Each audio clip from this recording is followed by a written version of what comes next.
Bang! Neevesknives. I'm Jared. My lovely wife Carol will be joining us soon, and we are live, ladies and gentlemen, live on Neevesknives. How you doing, Todd, Gary, Ed? Excuse me. How's everybody doing tonight? We do have a couple things we're gonna talk about, including a little shelf thing that somebody sent me that you guys can get. We'll talk about it here in just a minute. It's a little knife shelf that you can get off of Etsy. It's actually pretty cool. And actually a little pocket strap. I got it right here. So we'll talk about that here in a minute. What's good, Daniel? So as you guys know, my foot's been preventing me from doing some of the content that I wanted to do coming up, but I actually think it's healing pretty quick. So I think I'll be back on my feet pretty soon. So I don't think it will be too much longer before I'm able to start providing that content. I had a lot of awesome videos planned, but I have to be able to move to do it. So, but I do have a feeling that that'll be coming here real soon. What's going on, Ed?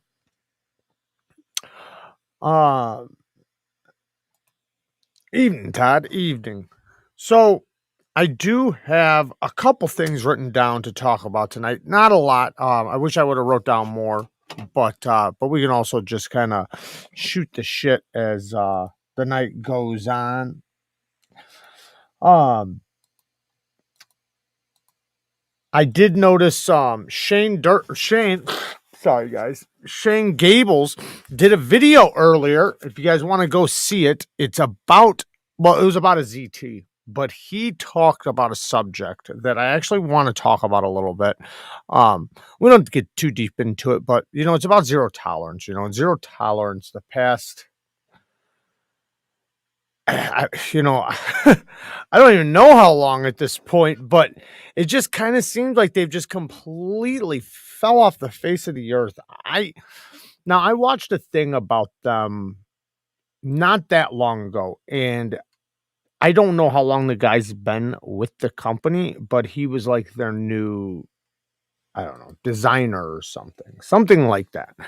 And I remember having the feeling, and I'm not saying this is true, but I remember having the feeling, thinking that, is this the guy ruining everything? Not saying he is, but if he's the designer, and I think he possibly, I don't know this for sure, but might have been an influence on some of those the last couple designs that ZT did that I don't think was successful at all. I think it possibly was like just a horrible idea. I'm not sure if they were his designs, but I think he might have had a lot of influence into them. But I couldn't help but think, though, that he was a designer, but not necessarily a knife guy, right? So pulling a designer in to be like your company's guy for designs it's not a good idea if he's also not somewhat of a knife guy or a knife guy, period. But I said it a while back. I stuck up for ZT a couple years ago with the whole, because they were making not small knives, but smaller knives, more EDCable knives, right? Because technically they used to make really overbuilt tank knives, and everybody was kind of complaining like they wanted more EDCable knives. And then they did that, and then everybody started screaming they wanted them to go back to their roots. And I kind of felt bad for it, because they did give the community what they wanted with the EDC knives, and I don't think that was a bad idea. I think that was a good idea. What I think was a bad idea was that they stopped listening after that. It was like they did it for 1 year. They listened to the community and gave them more EDCable knives, which I liked the knives. I thought those were great knives. I think ZT has the ability to make amazing, amazing knives. But I just, I think that after that, they just kind of stopped taking on new designers, stopped taking on new designs, stop being innovating, stop listening to the community. And even if you want to say that they shouldn't listen to the community, that doesn't stop them from doing the other three things I just mentioned. So I don't know what's going on with them, but I think they're failing massively right now by not being involved in the community, not bringing out anything innovative, not using new upcoming designers and old designers and just designers, period. It's almost like they just kind of fell off the face of the earth. And I don't know if something happened, maybe, possibly something did, and there's something maybe that we just don't know about. Or maybe I just don't know what everybody else does. I don't know. Hey, Mom.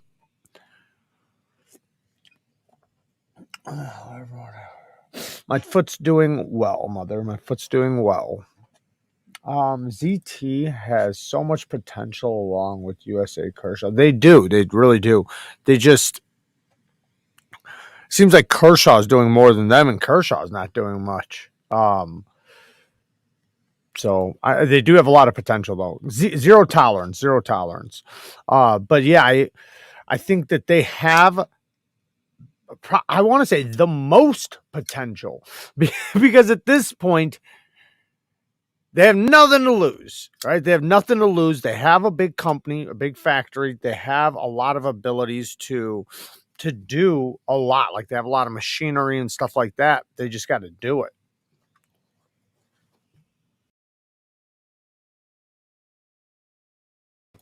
Sorry, guys. Joe Jared, I see some grays in the beard. Yeah, you do. You're gonna have to come see me. Yeah. I got some gray in the beard. Yes, I do. Especially right here on the sides. Kara likes them. I don't give a shit whether, But seems like that's the only place I get it is right there. So it kind of blends in nicely if I grow it out. I just have such trouble growing it out because they're itching like crazy. I'm sure everybody goes through that, but man, it drives me nuts. Incoming SOC mini J capes.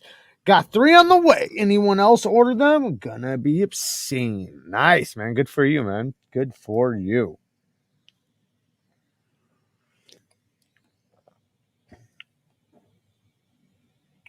Yep, Mom's in the house.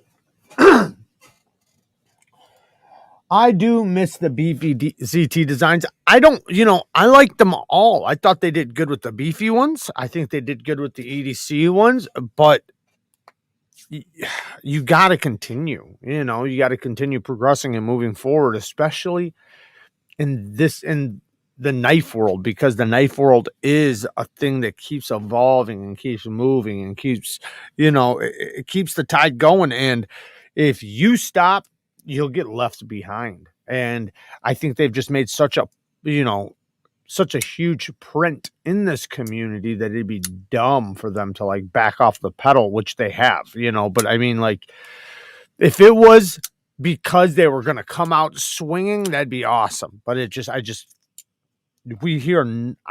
personally haven't heard nothing from them. Did they have a booth? I don't know. Shane, did you see a booth at Blade Show from Zero Tolerance? They might have. I don't remember.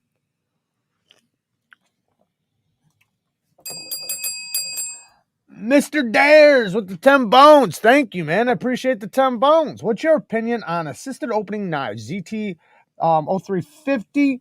Love the thin profile and blade shape. What assisted knives do you like, hate, and what alternative to the ZT 0350 should I look at? Under $200. So I'm personally not an assisted knife fan. And the reason why is because, like companies like Zero Tolerance does an amazing detent. They were at one time,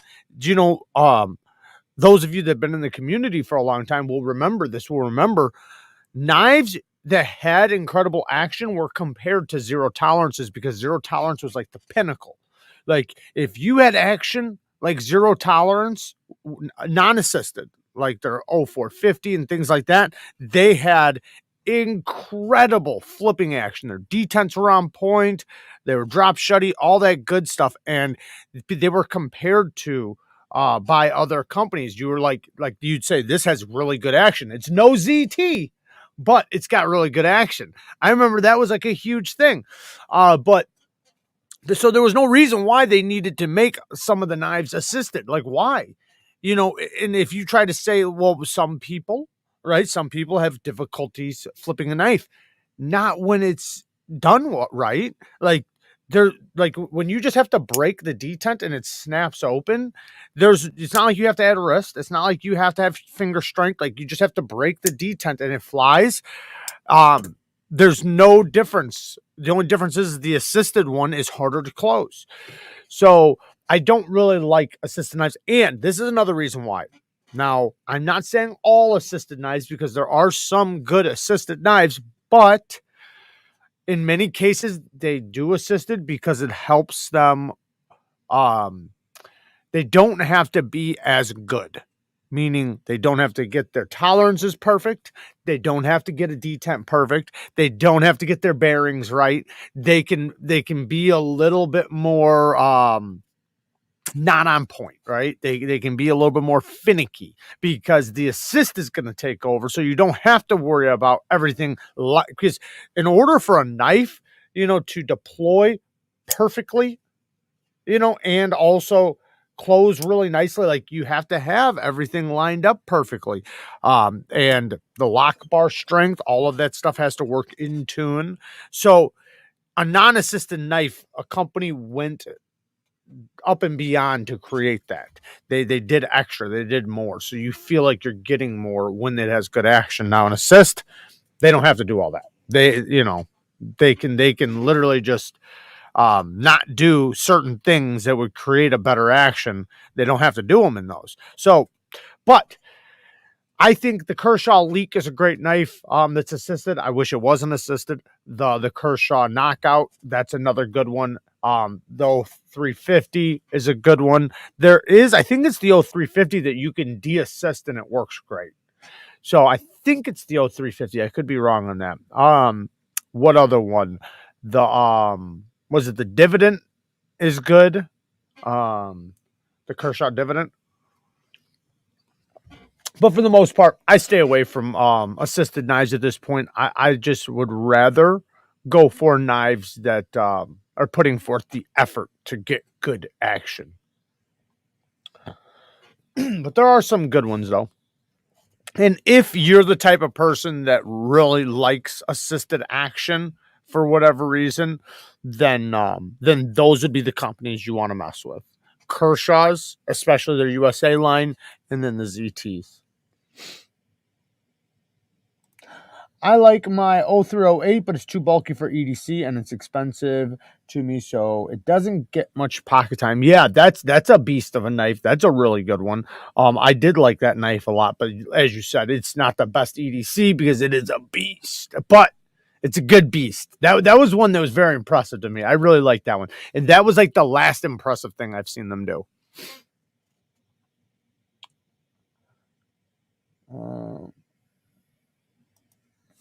Thank you. Nothing but facts over here. Nothing but facts. Magnets should do away with poor detents. Well, to be honest, I mean, when you really think about it, companies have detents on point. Now, I'm not saying there aren't companies that have shit detents. Of course there is. But in the grand scheme of things, we went through a fast time zone of poor detents to really good detents. I remember when I got in the community, actually right before I got in the community, it was tough for companies. The companies that had incredible action were high-end knives, and that was it. All the rest of them could not figure it out unless if it was assisted. Then all of a sudden, like Rake came out with a $40 knife with incredible action. It was very similar to like the ZTO 450, and then one after another. But I know like our standards of a good detent have massively increased, right? Which of course they're gonna. When a $20 knife can get their action like incredibly good, there's no excuse for a $100 knife, right? No excuse. So you see companies getting better and better and better.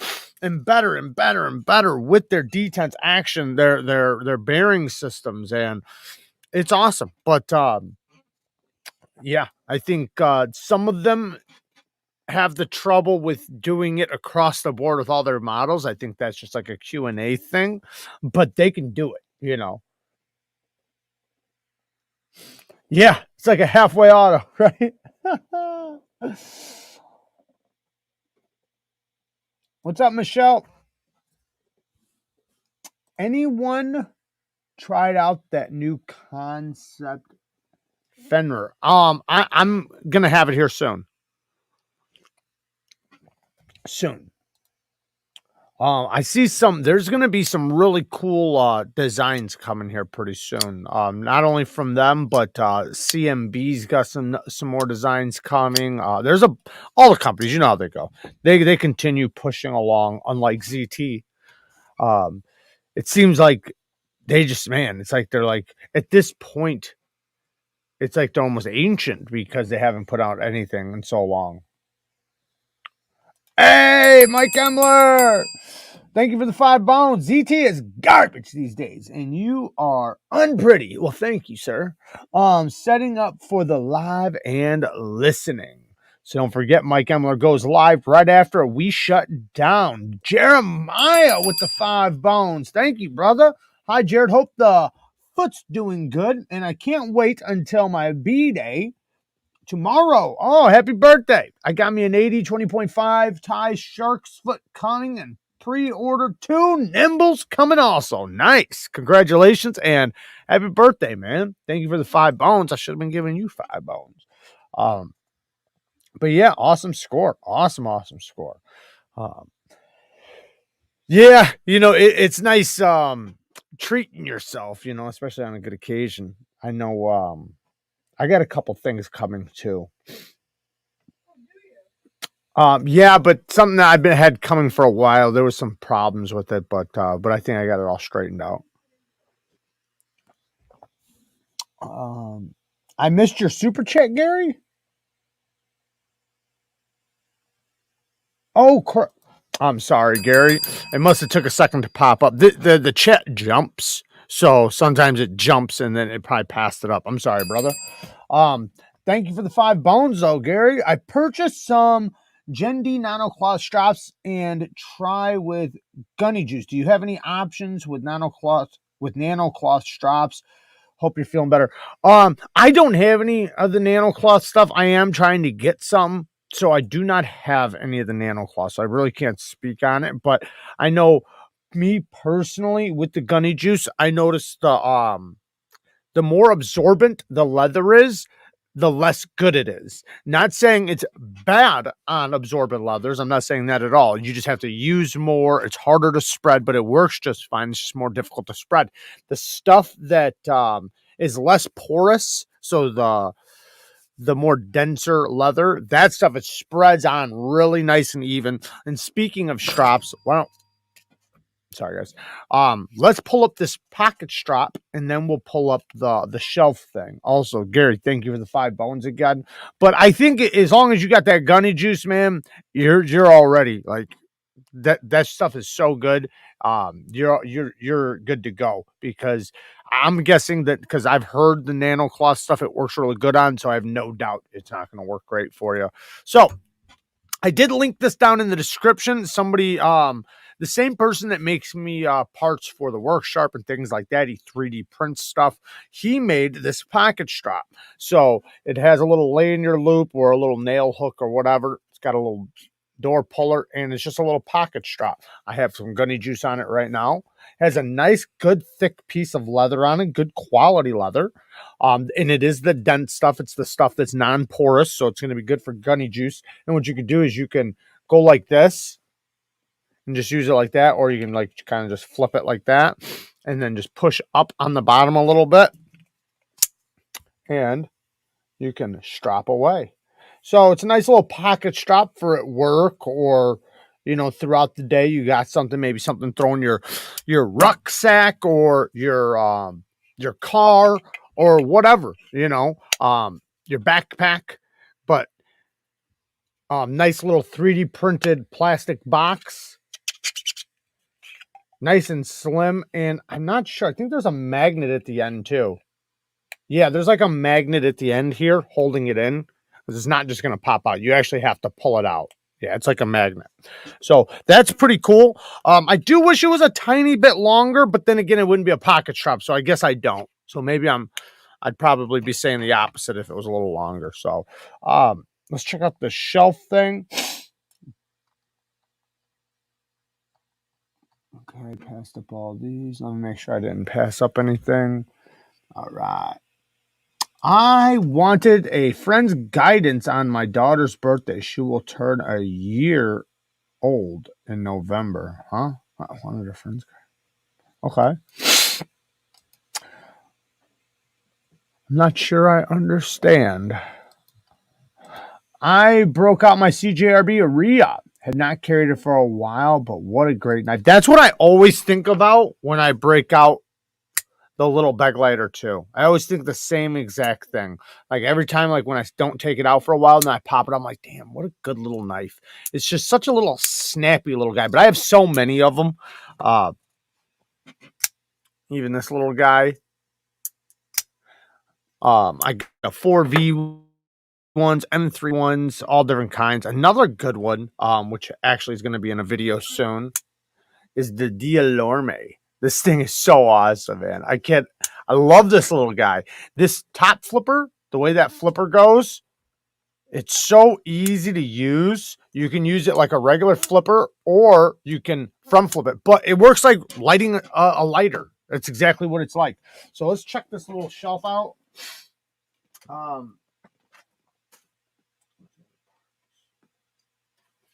Okay, so I have two. So I have a little one we're going to check out here in a second. But first, this is one of them right here. And just goes on like a shelf or something like that. And then you lay the knives just like that.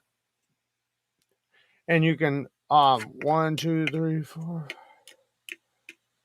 You can put 10 knives in there, you know, on a shelf or something like that. It's pretty cool, pretty sturdy too. I mean, it's very light though. So once the knives are on it, it'll create weight.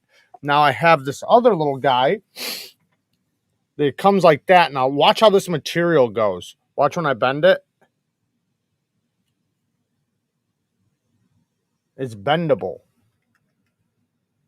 So the edges actually fold like that. So then now I'm going to take these little things right here and wedge them just like so. And that's one.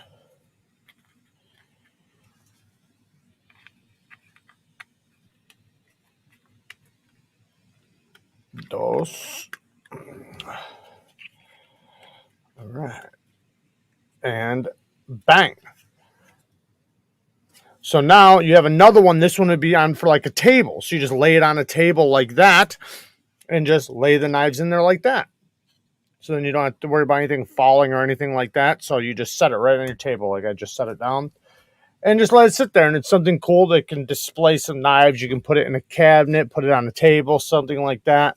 Pretty cool. It is some sort of wood, or it's like wood. It's I don't know. I don't know exactly the type of material it is. Some type of compressed wood or something. Probably a bunch of recycled. What the hell just happened? And I don't know what just happened. Can you guys see me? Yeah, no, I mean, it's fine. I don't know. Everything just went out for a second. Anyways, pretty cool. So that's all linked down in the description if you guys want to check it out. He sells them on Etsy. Dun, dun, dun, dun. Yeah, please get them likes up. I do appreciate it if you guys do hit the like button. It does help me out in the algorithm. It does benefit the channel, and I do appreciate it. It is one way you can support Mike Emler with another 2 bones. Gotta run. The wife needs help. All right, brother. Thank you for jumping in here, man. Thank you for the donation. And here is my lovely wife, Kara. Hello. I'm gonna get me a little table. I'm not quite ready. Got my KIZER Cormorant. Oh, I love that knife. It's sweet at 80 bones. Had to get it. So I actually just posted a video earlier. If you guys want to check it out, I have them linked down in the description. The micarta ones are available right now in S35VN. And yeah, for the price, I mean, these are really good. There are multiple different versions, and there is the titanium frag version coming at some point in 20 CV. This one has a really cool sound. The micarta one has a ting, but it stops faster. Like it just goes ting. The titanium one goes ting. So show them, baby. Go ahead. Oh, they got a full show. Don't worry. Did they? Yes.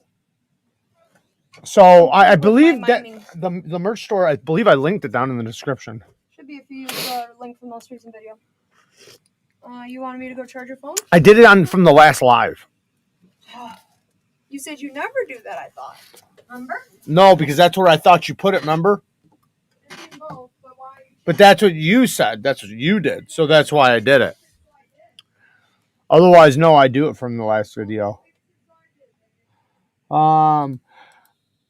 Hey, Breeze, there's someone here who is interested in merch. That new shirt design's badass. She's got another one coming that's really cool, too. Oh, shout out to Knife Sergeant. Salute. Definitely go and follow his channel. And Blades and Fades, he's in here. Mike Emler, go follow all their channels. Okay. Your bootleg internet. Yeah, I don't know what the hell happened. So I don't sound like I'm forever away, please. Thank you, sir. Just yank her. Yank her down. Hello, everyone. Oh, look, my hat is dusty. I heard someone mentioning they have 2 Nimbles on the way. Happy birthday, Eve, to you, whoever said that. And also, check out this hat, boy. Reppin'. Why am I dusty? I'm reppin' EMP here. I got this hat at Blade Show from the maker, John's wife, Jamie. So, well, I mean, like, I bought it, but you know what I mean? She handed it to me. I do want to thank everybody who has been very patient with me lately on answering messages and everything else. So, what's up? Give me that janky water. So, thank you to everybody who has been patient. I do appreciate it. So, we're going to talk here in just a minute. We're going to talk about integrals. But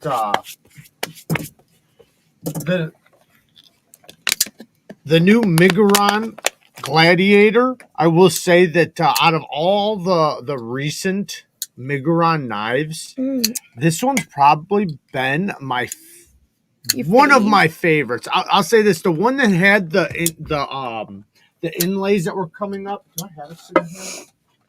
No, I don't. The one that had the inlays coming up, that was such a badass knife. If it wasn't for the inlays having a couple of voids and the inlay coming up in one of them, I could easily fix it. But the detent was so good. It just was so comfortable in the hand. Not my favorite blade shape, but a great knife. This one, I really like the blade shape. I agree. The blade shape is so good. It feels like a tactical knife. The flipper tab's not the most comfortable. It's kind of squared off, but it works just fine. But the thumb studs work great on this. And Megaron knives, like, I'm not sure. I'm not positive on this. I think they might have.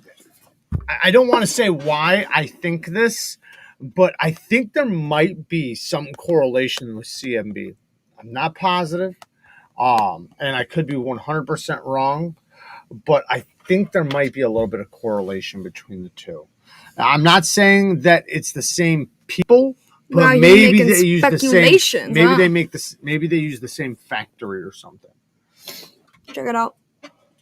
Jared's got the old school. All right, green sweatshirt, no circle. I'm rocking that new school shit right here. Bow. Hi, Kara.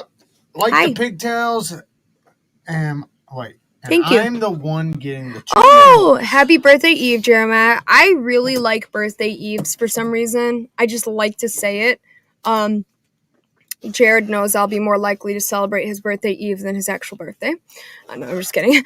But yeah, no, enjoy those nimbles. If you've never touched one before, I promise you won't be disappointed. They are so good. Yeah, they're really good. Another comparison in terms of like flipper tab and front flipper would actually be the Cormorant. They're but set up in. But they feel like React. They feel. I know different. it's not React. I know it's QSP, but who feels like React? The nimbles. Oh, they feel like they're done by a React. But my point is they both have that squared off front flipper, squared off top flipper, back flipper tab, whatever you want to call it.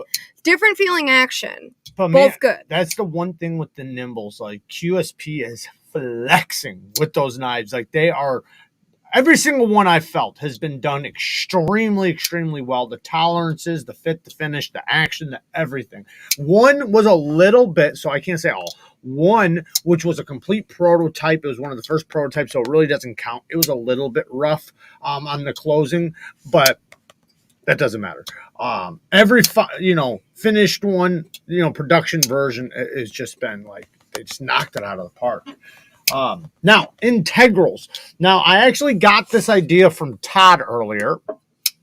So he commented on my video of this new knife that is for the Kickstarter's open on this one, guys. So if you guys do want to support this Kickstarter and make sure you're able to get one, but the subject right now is about an integral.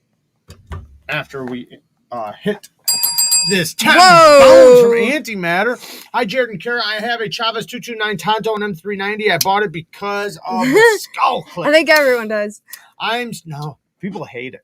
Really? I love it, but some people hate that clip. But they send them with a new clip now, a different clip. But really, I think that makes it so unique. Sorry, go ahead. I'm still waiting to get it. Is it as good as people say they are? I think so. We did the Ultramar Street. We did them all. No, but some of ours were the street versions, the ones we tried.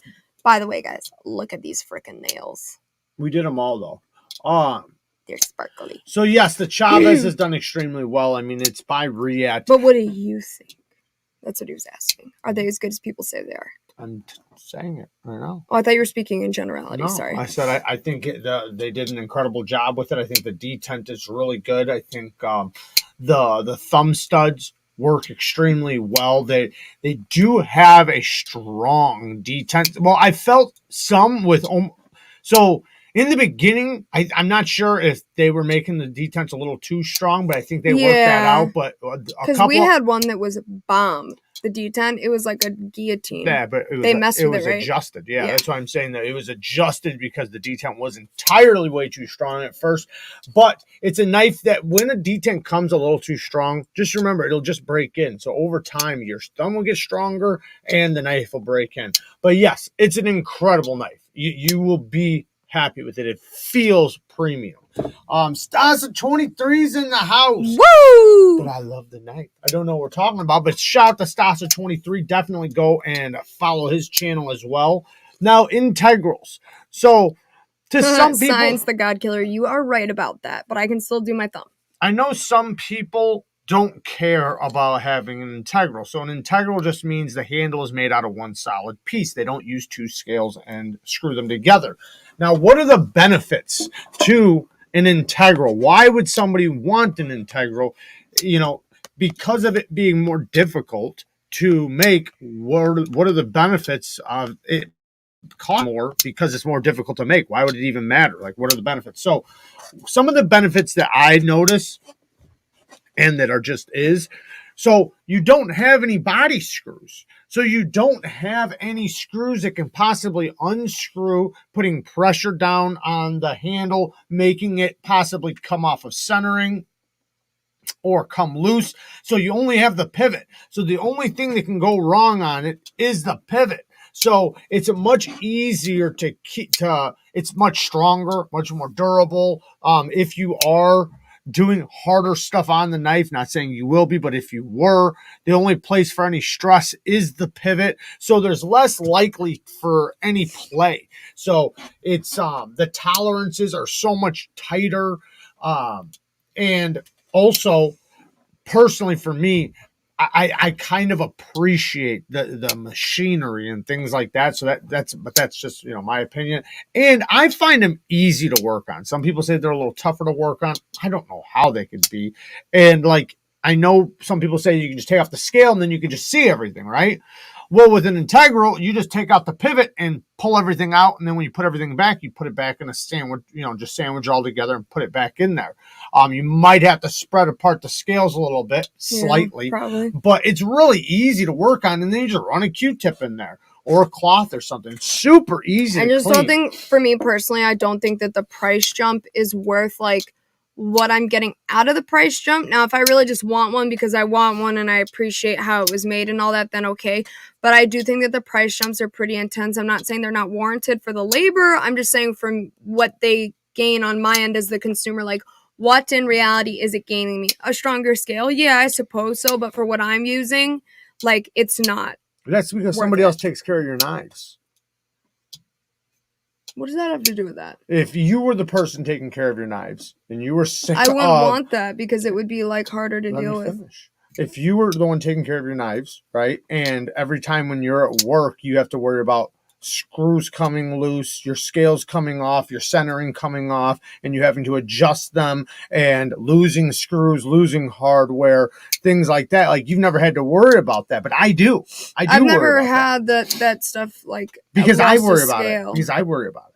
I find but I mean, I've had a knife in my own bag without taking it out for months on end. Yeah, and I grab them and they're off center. I promise you. Go in my purse. That's a lie. But when you set them down, they have play. They're off centered. Screws are coming loose. I know how to fix them. And I'm literally checking them and taking out screws. It's not that I don't know how. It's just that like, why would I not? Because I'm already doing it, right? Of course. Yeah. And I'm just I just put them in the little knife car wash and on the table, and they go under Jared's hands, and they come out the other end all shiny. And you have a super chat that's been sent. I know. I'm gonna get to it, but that's some of the benefits, though. And when you only have the pivot to deal with, you know, that's only because you're less likely the pivot's going to give you any issues if you don't have other screws, because it's a lot of times the other pressures from down in the handle, which cause the pivot to start coming loose, because you have like very subtle fluctuations between the scales and movements and parts moving and all that stuff. When nothing can move, you know, except for the blade, it makes it less likely that not saying it can't, and I'm still saying to Loctite it, but that's only one thing to worry about. But I do understand what you're saying, though, because that was even Todd's argument. Like, he just doesn't really find the benefits for the cost. Right. So I get what you're saying. For the cost. I'm not saying there's not benefits. I'm saying for the cost. Right. And it was a long time till we got an integral. You remember? It was a long time. We wound up. Can I just say, though? Do that Everyday first. Blades. Thank you for the 10 bones, brother. I appreciate it, man. So I want to know right here now from the chat how you guys say the word describing that kind of knife. So if you say integral, put a 1. If you say it integral, put a 2. Because the word is actually integral. But everyone says why they're just going to tell you that now. I know, but I don't care how you say it. I just want to know like how you normally say it. And I know some people are flip-floppers. No, it wasn't. But actually. It was okay. not. But that was our second integral. Hold on, I want to read the results of my poll. I gotta get this. Dang, it's pretty evenly split. Holy crap. Gary with another 2 bones. Alex, get out of here with your 5. Sorry. Man, 60 to 62, is it worth it? Okay, so Gary, I'll just be honest, okay, because I think if it was 62 plus, then I would say yeah, right? But from what I've heard, I haven't tried them, so I'm not speaking from experience, but I've seen other people's opinions from testing it, and theirs happen to be soft. Like really soft. So like one of them was even out cut by like a mid-grade steel because it was so soft. Now that wasn't me, that wasn't my experience, so I'm not saying it is or it's not worth it. I'm just telling you what I've heard. So I'm not saying not to get it or that is how all of them are going to be. Maybe they were doing it softer at first, and maybe now they're going to up it. I don't know, but I know 60 is too soft for Magna Cut.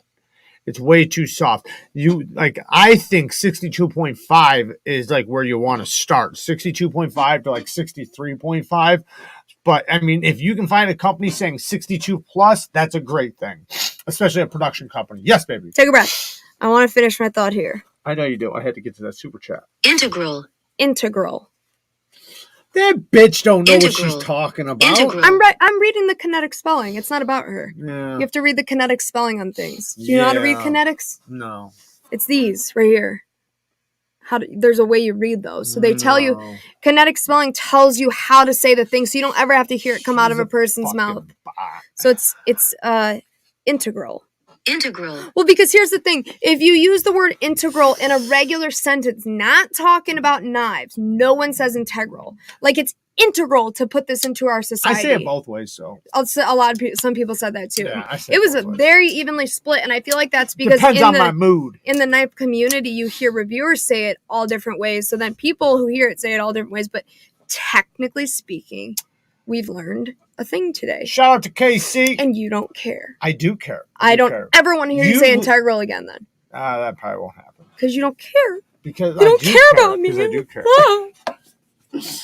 Oh, man. I think you can pronounce it either way. That's the way I do it. Well, I'm wondering, is the other way an actual pronunciation? Like, for real? Because sometimes words can be pronounced more than once. You mean more than one way? Yes. Did I say more than once? Yeah. I did, didn't I? Yeah. Thank you for that.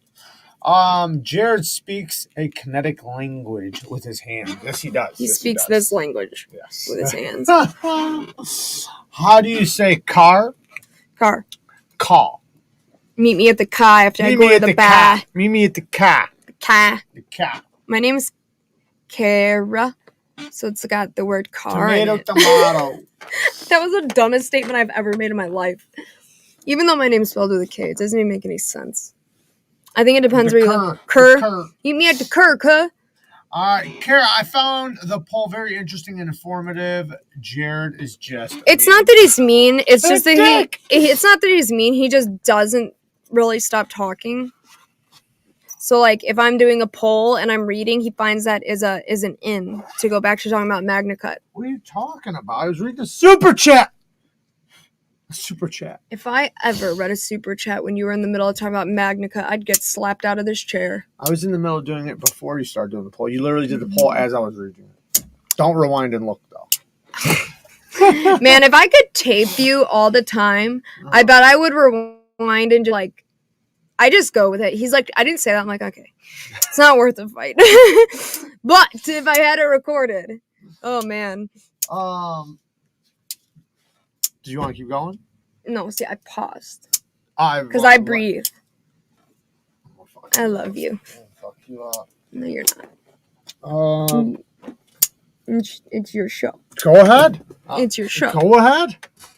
I don't count anymore. Yeah, she's very sassy, isn't she? I'm not sassy. Very. 2 minutes ago. You forgot the very part. 2 minutes ago, somebody said that they wish they had a woman that looked at them the way I look at you. So. Who said that? A few people. One person said it, and then others agreed. So. Why don't you rewind the tape and see how I look at you? What's a triple action cold steel? I'm not sure. Probably something with 3 ways of action. I know, but I don't know which one it is. You want me to look it up for you? Yeah. Okay. Triple action. What's up, Alex? Cold steel. I see you, brother. Have you ever heard of a company called Appalachian Trail? Yes. But I don't know what they do. But I've definitely heard of that. Unless I'm thinking of the Oregon. Isn't there a knife company that's Oregon Trail? I've been to the Appalachian Trail. No, seriously, listen to me. Isn't there a company that's like Oregon Trail for knives? It's like a shit-tastic company. Because maybe I'm... No, but it's like in Walmart and stuff. This right here, triple action folder.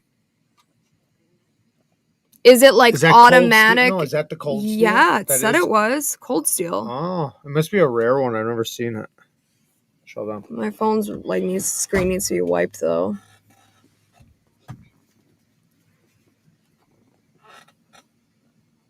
For the most part, I am a 1940s wife, Breeze. I'm like 80% 1940s, 20% modern, independent, boss-ass bitch. No, I'm just kidding. I'm 0% that. Ozark Trails. That's disgusting. Yeah, that's what I was thinking was the Ozark Trails. That's exactly what I was thinking.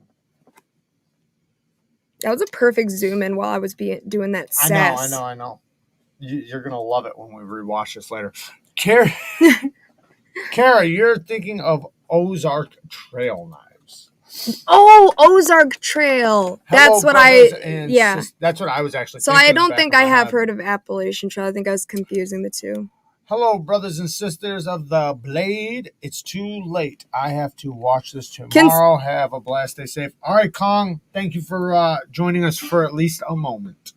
Hit the like button. Hit the like button. Hey, is there a mod here that can link that Kickstarter Jared was talking about for the integral? What was it? Oh, it's in my yesterday's video. Yesterday's video's description? Yep. Oh, how helpful. I'll get it. You got it? I will get it. I can grab it right this second. I got it. Don't worry about it. You can be faster? Yeah. Okay. Okay. Whale. Oh, man. I got more baby powder on my stupid hat. I accidentally knocked over the bottle and it went everywhere. Okay. Oh, it's the Mr. I like that name. Do you remember that movie Holes back in the day? And the guys, like the kind of antagonist, his name was Mr. Sir? No, I don't think Did you ever see Holes? Where they are at the juvenile detention camp and they dig all the holes? I don't think so. It was sort of a kids movie, but it's one of those kids movies that you can watch as an adult. It's in the description of this video, guys. It's in the description of this video. And here, I'll just wow, we were behind as hell in comments. It's in the chat. I might have been behind on that comment, but because I just realized my thing wasn't moving. All right, just one. Just one fixed. Just got a button lock Elementum today. I love the action. It took me a while. Sorry, go ahead. Go ahead. It's okay. Well, there's more than 10 likes. You just need to refresh the video. But yeah, either way, hit the like button. But when you can't see them go up if you're watching the video, you have to get out and go back in. The likes? Yeah, you can't see the refreshing, like even you right now, right? So once you go out and go back in, the likes will be different because you refreshed. So you just have to go out and go back in. Anyway, the button lock Elementum, that one took me a little time to get used to just because like I wanted so badly for it to like have a different deployment option besides the button. So like it's really good if you're needing the ability to use a knife in a situation where your other hand is busy. It's probably, if not the easiest knife for that situation, I would say. Except for sometimes I'm too aggressive and it goes wow before I can even lock it open. So Shane Gable says K390 polished or toothy. So personally, I like it polished, but it has a very long-lasting medium grit to toothy grit edge. So if you do a polish, right, the polish, it's eventually going to lose its bite, but it still stays very sharp. So I think its fine edge still holds for a good enough time, a long time, at least good enough for me to want to put a polished edge on there because its edge is so ridiculously sharp when you do polish it. But a lot of people like a medium to coarse grit edge because it has such a long-lasting working edge. But I personally like it with a polished edge, but that's me. But it doesn't matter. That is my point. It doesn't matter. It does good with a polished or toothy edge. If you do polish the edge and you find that it gets slick for you after, through whatever you're doing, that goes for any steel, not just K390, then just, the next edge you do, or just hit it on a medium grit and you'll add some bite to it and you'll be just fine. Have you heard of a knife called the Winkler Utility Crusher? The what? It sounds like a Say it again. Winkler Utility Crusher. Kara, still haven't played a game since I logged back onto my PS4. Well, you need to get on that, okay? Because, you know, I'd like to kick your ass, and I can't do that if you don't play anything. Mason, I have tried Rex 45. I don't own any, but yes, I have tried it. I do like it a lot. I just don't own any, so I haven't. From my experience, I loved it. From the little experience I've had with it, because since I don't own it, I haven't had it for like long term. It's a fixed blade. But I do like it though a lot. It does look like a crusher. Yeah, it looks badass. Yo, Neve, have you had a chance to check out the Hogue Ballista yet? Which Neve are you talking to? I'm gonna just assume Jared. It has a choil on the spine. Well, yeah. It's to put your fingy, your thumb. So you can go like this. Bloop. And so you can bloop your thumb there. If you guys look at the spine, it has serrations. It's not going to be a good picture. It has serrations. Here, this will be a better picture. And a finger choil, so you can turn it around and put your finger in the choil. That's pretty dope. Stas says, my Rex 45 Para 3 with the Wait, you didn't answer the question I read to you. Is a laser beam. You didn't answer the question I asked you. Or somebody asked you. What? Have you had a chance to check out the Hogue Ballista yet? I'm not usually a Hogue auto, but this thing is... wait. That new auto by Hogue? Yeah, I tried it at Blade Show. I actually have a little video on it if you want to see it. Quiz. Pop quiz. The one in Magna Cut, right? Pop quiz. Do you know what a ballista is? No. Not even a little bit? No. Does anyone know what a ballista is? A ballista? Yeah, I do. With a T? Ballista? Ballista. It's a type of weapon. That's your hint. Nope. I don't. I'm sorry. I do not. Does anyone know what a ballista is? Did a disassembly on the Best Tech Fairchild. Action is ridiculous. Without looking it up. When I put some KPL heavy on the one I have here, holy cow, did it get smooth. Just putting oil on changed the knife. So I bet. Mine is, the one I have here is not mine, but the one I have here, whew, the thing is so smooth.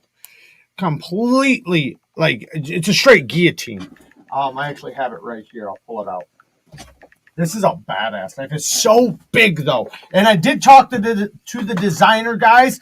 He said that he's spoken to Best Tech, and he is planning on... Seems logical. Got it right.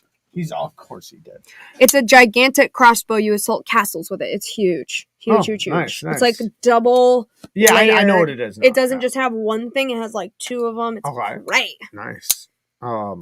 But he's already talked to them, and there is going to be a medium-sized version of this, because this is like just massive. Like, you see how much handle's hanging out the back. That's with me choked up, though. If I'm right here, it's still really big. 4-inch blade. It's over 9 inches. Big-ass knife. So a regular size would be so amazing. I love that it's only a reverse flicker too. The detent is great on it. I love the blade shape. This whole thing is like, I'm not a big fan of the holes, but aside from the holes, I love the look of it. It looks like a super useful design. The blade is a blade shape that I love. I think it's a versatile blade shape that just works good for everything. But man, is it big. It's so damn big. That's the one thing.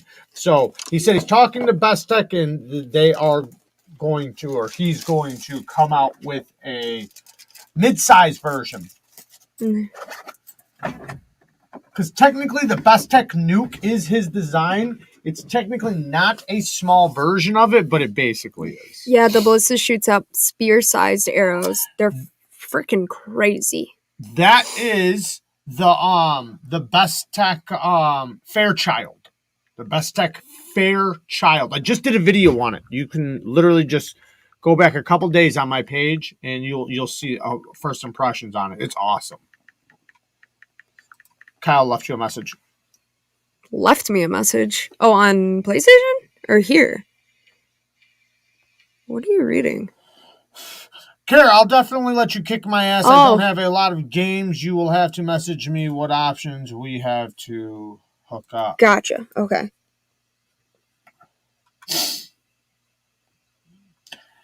Jared for president, Kara for vice, 2024. No, I don't think I should be in charge. I'm a woman. What is this? What? What is that? Trebuchet. Trebuchet? Yeah, it's like almost like a catapult sort of thing. Oh yeah, I know it. Yeah. Trebuchet. Trebuchet? That's what a trebuchet I is. thought they were called not slingshot, but something else. Catapult? Yeah, catapult. Yeah. Yeah, but a trebuchet works a little bit differently. Like it has like a thing after it's launched, you hear it go and like fall. It like works. I don't know. I don't know how to explain it without like showing you. A slingshot. There's this thing in Wisconsin Dells, and they put you in this ball, this cage, and they have the cage is hooked to rubber bands, and it stretches the rubber bands, and you're held on the ground until they release you. So you're like locked into the ground, and the rubber bands are stretching all the way up into the air till eventually they let you go. And when they let you go, you get slingshotted into the air, and you go so high, like incredibly high. You'd never think you're going as high as you do. Like when you go up there, you're in the sky. Like you feel like you're up there with the planes. It's great. The roaster explains it better than I did. He said catapult has a bucket and the trebuchet used ropes and a slingshot like effect. Like that's why you can hear it like at the end because it has like a big thing. I gotcha. Where's that cop? Right here? Yeah, the trebuchet launches with a counterweight. That's what you're hearing after it's fired is the counterweight going back. K. Mason said, I've seen videos of people passing out on that ride. There's also the one called the Zipper. You know, that one that goes like crazy? It's great. If you get a chance, if you see one, wherever you go, stop and do it. It's amazing. Yeah, so the trebuchet... And you can do it with a partner. So I guess the trebuchet works like a slingshot, but using a counterweight to fire it. I think it's still man-operated, though. Like, oh, I know exactly what you're talking about. But they're massive. They're in carts. I know exactly what you're They get pulled out in carts or pushed out in carts. The weight drops, and the weight makes the momentum. That's why you hear the big, and they're big and wooden. They have like some of them have like a secondary arm, because then once it goes down, like once it goes like this, that arm comes snapping out. I literally know all of this solely because of Elden Ring. That is the only reason I know any of this. I have a video where of I my learned friend all of and it. I doing the slingshot, which is the same thing. Nice. Yeah, I loved it, man. I had a great time. I have done that one a couple of times.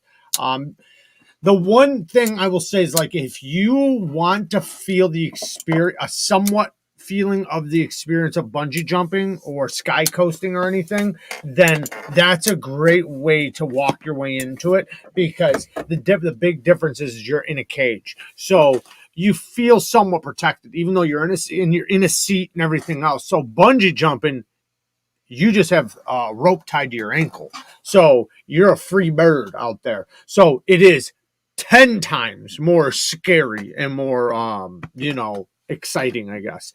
But the slingshot gives you the, like a tenth of what you'll get from that, which builds you the courage to do bungee jumping and things like that, because you get the feeling of the excitement and the adrenaline rush that you get. And just a tenth of the adrenaline rush is enough to scare enough people not to ever do the other parts. But if you're like me, it just increases your chances of doing it. You love the thought of that stuff, don't you? I do, man. I love a good adrenaline rush. I can see it making you happy. Yeah.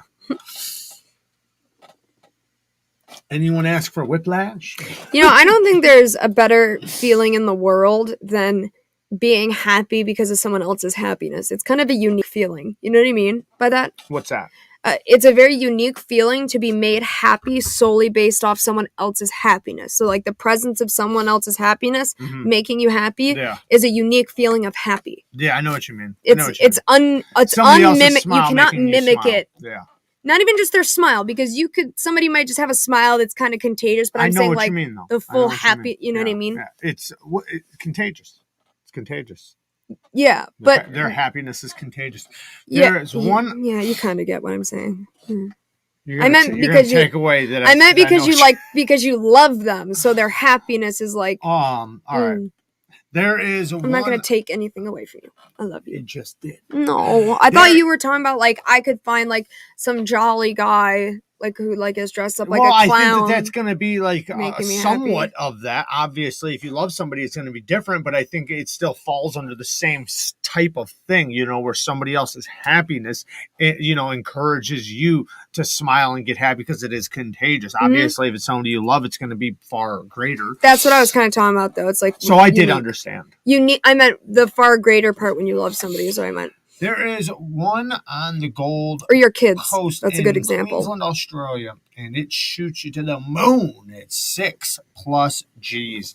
Yeah, I don't know. I think the one I did was 350 feet. If I'm not, I might be mistaken, but I think it was like 320, 350 feet, something like that, which is really high up in the sky when you get up there. It's like I said, looking at it when you watch it, it's not like when you're up there. That's the way it goes for everything.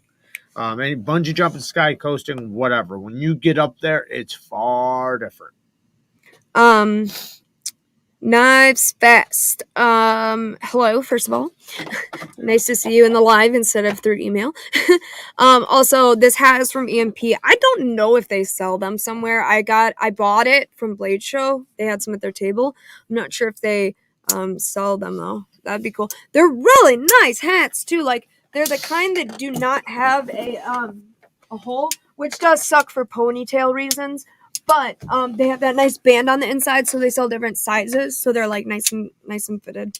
Yeah, it is crazy high because you go twice as high as the poles go. The poles that are holding it because they stretch the rubber band. You know, just like a slingshot. Someone said that's why it's called the slingshot. Arguing about being happy. I know. That's when you know you. I know that's when you know you have a nice relationship, though, right? If that's what you're arguing about being happy. Yeah.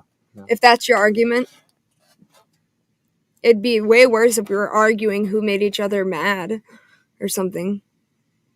Someone said your hat is sick. What? Your hat's sick. Thanks, dog. It is pretty sick. Can you get that? Saw, dude. You ever seen that video of the guy that just keeps going, saw, dude? Like he says SAW, saw, dude. No, but it reminds yeah, I know what you're talking about, but it reminds me of that, oh my God, that story. Never mind. No, what are you talking about? I want to know so bad. You were dreaming? Oh, yeah, the Andrew Tate story that wound up in my dream. About him going to an adult party. Up in your dream. I was being played while you were sleeping. Like Jared was playing this. If you know, doesn't matter. Let's not. I'm not gonna say the story. I'm just gonna say the point was he was at like an adult party and he was like telling the story about it. I mean, like an adult party, and the story wound up like in my dream, and like there was all this weird crap, and I woke up and asked Jared, I'm like, were you playing some crazy story? And everything that I said from my dream verbatim was actually what the story was, which was crazy. Andy, you're never too old. You're never too old for an adrenaline rush. It's true. Well, unless you have heart problems, maybe. Yeah, maybe, but I don't know. I think they're your version is going to be a little bit different. A little bit, maybe not quite doing that, but I'm sure you can find it through something else. I totally agree. Plenipote, is that how I say that? Your name is almost like the plural of platypus, which is platypodes, if you didn't know. But yeah, I thought so too. I thought this seemed like a TRM hat, like with the symbol.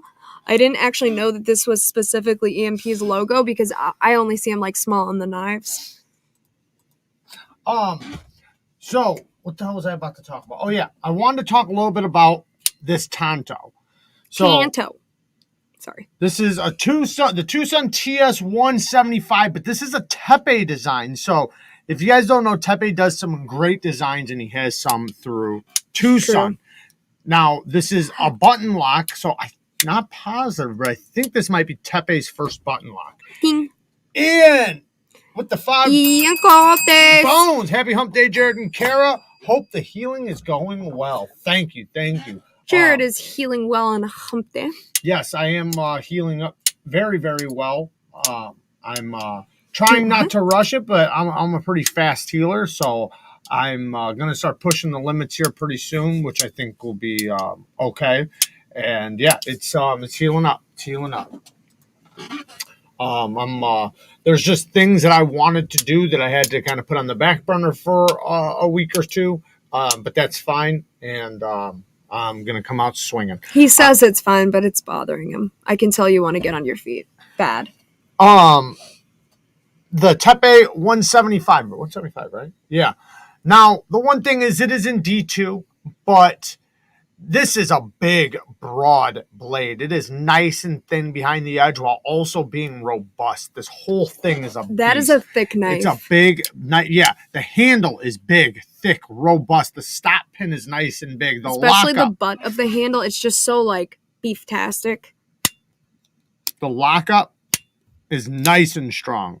Like the sound even sounds thick. It's solid. Like if you didn't know and I put that sound in your ear, you'd be like, dang, that's a thick knife. Right. You know what I mean? But it does get down to a nice edge, like a really nice edge. And the blade is so broad that it actually slices really good. Well, I mean, not actually. It does slice really good because the blade stock thickness isn't like crazy thick. It's a tough thickness without being overboard, but because the blade is so broad, it gets down to a nice edge. Now you can lay back this angle really, really far and make this thing 17 degrees. You can go down to 15 on this, and make a nice big ass edge bevel, super duper slicey. Is that because of the geometry of the blade? It being flat and broad would allow you to do the angle. The sharpening choil, the plunge grind is so far away. They did a perfect plunge grind, perfect choil. You have a lot of blade, so when you lay back the angle, the edge bevel, it's not going to look crazy, and it's not so thick behind the edge that if you put 15 degrees on there, the edge bevel's not going to look like a Scandi grind.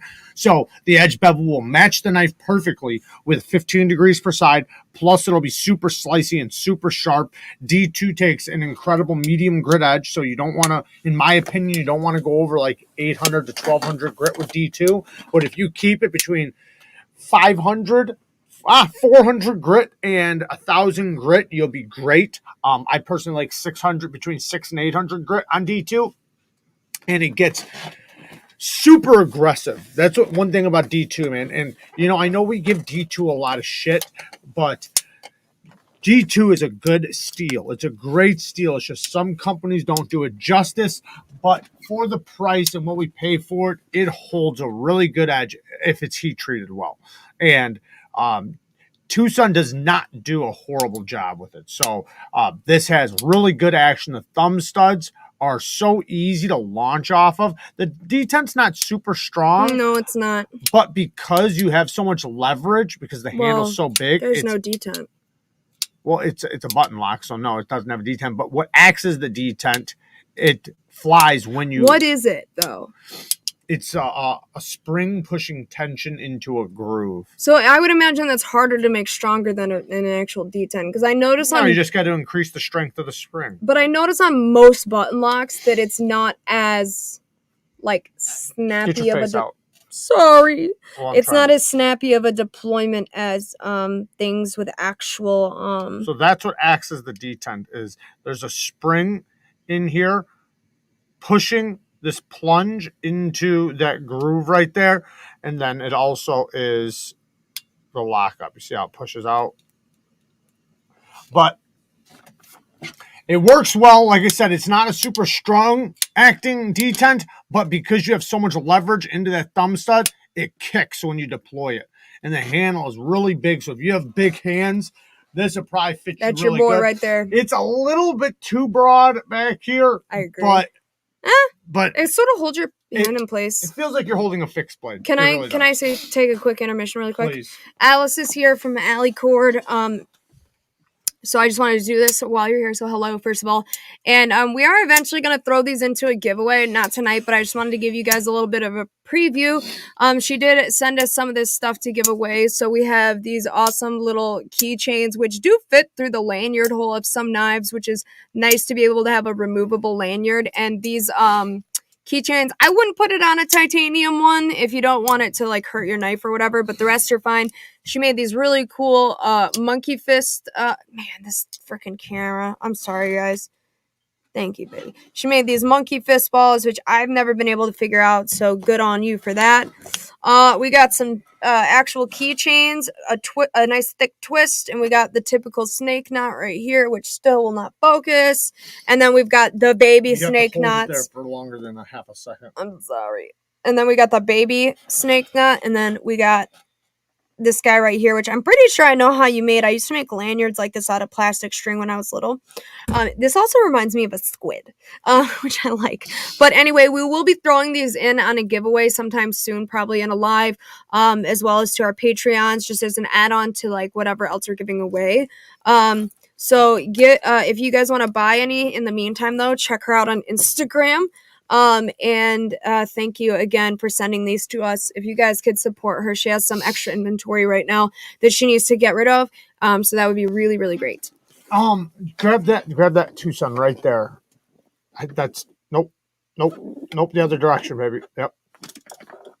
So this is the one that Tri-State got, and yes, it is the 338. This is another button lock one. I actually like this. I did not think I'd like it after when I first got it. I don't know why. It just really wasn't my style. But after having it for a little while, mine has been really solid. Just very consistent. This one in particular, the thumb studs work great. They're really big, but for giant, because they're giant thumb studs. Man, you know what? I got this light too bright. That's our problem. Yeah, do you want me to turn it down a little? Doesn't matter. But yeah, awesome knife. Very slicey. I don't like the way they did the plunge, but very thin behind the edge. Knife. They did a really good job on this geometry. It is super, super That's slicey. One of the only knives with that cut at the top, that clip point style cut, that I actually really like the look of, and I think it's because the blade is much more stout than you typically see. It's just a cute knife. Can I actually see that, please? I want to touch it. That clip point actually works pretty good. I just don't like how thick for it is. EDC. Unlike some clip point knives, that one doesn't have where it curves up, so it mostly goes straight down, which makes it good for utility cut. This action is insane. It's really good. It's that thumb stud. Did you show them that up close? That's what I was doing. Yeah. Okay, sorry, I was typing a comment. That thumb stud works great. Like, not a strong detent. You have a lot of leverage, but though. Yeah, and it being shorter, it's like not in bad though on that one. Oh, and the button, come on, I love that. Now this is not stubby, but it seemed like it's going to be stubby. The handle is very thick though, which is kind of cool because since it's so thick, it fills your hand very well. So when you're slicing, you have a ton of leverage. The thicker a handle gets and the more comfortable it is in your hand.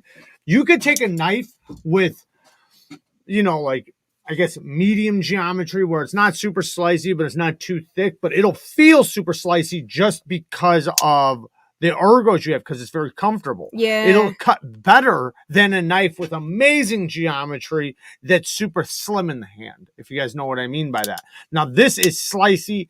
And it has really good ergo. I like the holes too. That's a nice aesthetic touch. Yeah, it's different. I think you can move the thumb stud to those. Oh, wait, but I haven't done it. It wouldn't close right if it was on the lowest hole. No, close the knife really quick. I want to see. Why? If it was on the lowest hole, it would be in the way of the knife shutting all the way. Maybe not to that one. I'm saying you could change it. I haven't changed it, so I'm not even positive. But anyways, awesome knife. Do we have Daddy here, baby girl? Don't worry. Okay. Yeah, it's just a bot. I know it is. Okay. I'm waiting for them to get it out of here. Breeze is on it. Anyways, but yeah, this is a good one. The clip works well. It is a night morning design. Night morning does some good designs. Now, yeah, man, as much as I love Mazwan Mokhtar's designs, that last one I got from him, and well, seems like Tucson screwed that up. I don't think that had anything to do with him. But you do have to. It doesn't matter how good a designer is. The company has to knock it out of the park. Look at that thumbnail of the bot. Look closely. I don't want to pull it up. No, don't pull it up. Someone was like, "I see a wee." Cone for the knives. We're working on removing the wee, guys. I apologize. I think that they're having trouble getting 14C. So you guys got to vote with your money with that, right? Like, so if you guys don't want to see them do D2, then you guys got to scream at them. Now, I think one thing happened was 14C might have went up in price because I think more companies were wanting it. Since more companies were wanting it, maybe the price went up on it a little bit because maybe I think at one point they were running out of it. Like maybe they just couldn't produce as much as companies wanted. And I think they weren't able to get it. So then I think they had to continue using, or they had to go back to using their D2 because that's easy to get and affordable to get. Then I think after it came back in stock, the price might have went up a little bit because they had so many companies wanting it. You know how it goes, supply and demand. So I think in order for Tucson to keep their knives at a certain price, if you guys notice, prices have went up across the board. Not all companies, but a lot of them. And Tucson usually tries to keep the prices pretty low. And, it's hard to complain when they're using materials on, that other companies would be charging double the money. I mean, they're using titanium, and then some of their knives, M390 and 14C, D2, S110V. Anyways, I think that in order for them to not raise the price too much, they probably had to go back to D2. But I don't know. They still have a lot of knives out there in 14C, but as soon as they're sold out, I think they're going to redo those same models in D2 until they can either get it for a better price or possibly increase the price on the knives. Experience, precision, as I mentioned to somebody else as well, you're really going to love your nimble. It's a knife that I really don't have anything bad to say about. I really like them. They had some really badass scale designs that they had on the ones at Blade Show. I don't know if some of them were one-offs. I mean, a lot of times people bring one-offs to Blade Show. There were some really, really cool ones. Just so you guys know, is if you're talking about Tucson, Andy, yeah, if you're not in a rush, see, if you are the type that buys multiple knives, so you're maybe not in a rush. See, I don't really mind waiting a couple weeks for a Tucson, especially if I can get it for a really good deal, so I'll buy them from Amazon or from eBay, and then just wait 2 to 4 weeks for them. The last two I bought showed up in 2.5 weeks, but there are some USA sellers still. The thing is, though, is that they sell out pretty quick. Now, there is a guy out of California that sells them. So he gets them and then sells them in the United States. So if you look at the Amazon purchase, look where it's coming. Look at the date of when it arrives. If the date is less than 2 weeks out, then it's coming from the United States. So you're not always going to wait. Sunbun Bradley, D2 holds an edge for a decent amount of time, but it's not a stainless steel. So if you live in an area where there's a lot of, it's almost a stainless. But if you live in an area where there's a lot of salt water in the air, like on a coast of a saltwater ocean or something, you could have a little corrosion issues. Oh, it looks like Andy Rose said, I live on the coast in the tropics. D2 needs special care here. So take it from him. But in terms of sharpening, that's more Jared. What would you say D2 is like sharpening? He's never used it before. I literally just talked about it. I say you want a medium grit edge on it to be best. It does best with a medium grit to coarse. It's a tool steel. So between 400 and 1200 grit is where I prefer it. I usually like it between 600 and 800 grit, really. 600 grit, I think, is a perfect edge for it. But yeah, you just want to keep it oiled. It holds its edge for a good long time. Now, the thing is, though, is that it can be across the board with its edge retention because companies do it differently. And D2 can be finicky to heat treat. So while some cookie cutter companies are pumping it out like candy bars, they aren't doing the best heat treat on it. So a custom heat treat is going to be superior with D2 since D2 is a little bit more finicky. And the reason why it's finicky is in order for it to be like really good, it has it's within like 50 degrees the heat treat process. So if they go below or above that temperature while they're cooking it, it won't be as good. So in order for it to be optimal or at its best, so with production companies, they have to produce them a lot faster, so they can't give you that high level heat treat. Now, even with the rushed stuff, it's still decent. So it's not that it's bad. It's just, D2 at its best is really, really good. Its edge retention is actually better than S30V when it's done at, its best. We usually won't see that, though. So since we don't see that very often because we usually see it from production companies that are rushing it a bit, it's going to be more like edge retention like mid-grade steel, you know. So, but for the money, especially from some of these really affordable companies like GANZO and stuff like that, it's going to be plenty good. You're going to get far better edge retention than you will from 8CR or 9CR or, you know, steels like that are in the similar price range. So yeah, I think, you know, just if you're getting it from a production company, you don't want to spend over a certain amount of money unless if it has other materials and locking systems that you like in that knife. But yeah, it's a good steel. It's just, you know, difficult for companies to heat treat, so it can be finicky. I think it's a good steel. I guess maybe like I like a variety in new steels and trying new steels, and because D2 started getting used on a lot of things, which trust me is better than what we were experiencing before, which again, and none of these are bad steels per se, but it used to be a lot of 154 cm on budget steels. Sometimes, what was that one? The bad one, the 403C. What the heck was that called? What's an older steel that has a C? There's like A and C. 440C. 440C. 440C is a great steel. No, what's the other one? 440A. 420HC. 440A. You're probably thinking of 420HC. Isn't there a 440A? Yeah, 440A. I think I'm thinking of 440A. Yeah. But there just was like a lot of other stuff, which are all fine. Like 154 cm when done well is good. I think that's the thing though, is that you have to always add on when done well. Yeah, because any steel can be. But some of those steels are easy to get done well, so you're not gonna have to worry about them. Like 154, it's easy for companies to heat treat, so that's almost always done well. 14C28N, almost always done well. Nitro V, almost always done well. 9CR, almost always done well. There are steels that are easy for companies to heat treat, and like 14C comes from AEBL, which was actually originally made to be heat treated on a conveyor belt, meaning like for razor blades. So since it was designed for production heat treating, it's easy for companies to get right and get well, and it, even if like they are a little off, it doesn't matter. It's not like that detrimental. So like that's why you can see 14C with a 57 HRC and it's still good. Of course we want to see it higher, but it's not like it just crashes like some other steels. But personally, I'd rather see it around 60, 61. But EDC's nuts. Thank you for the 5 bones. Kara, can I get a shout out to my Cocker Spaniel? His name is Koopsie Bear.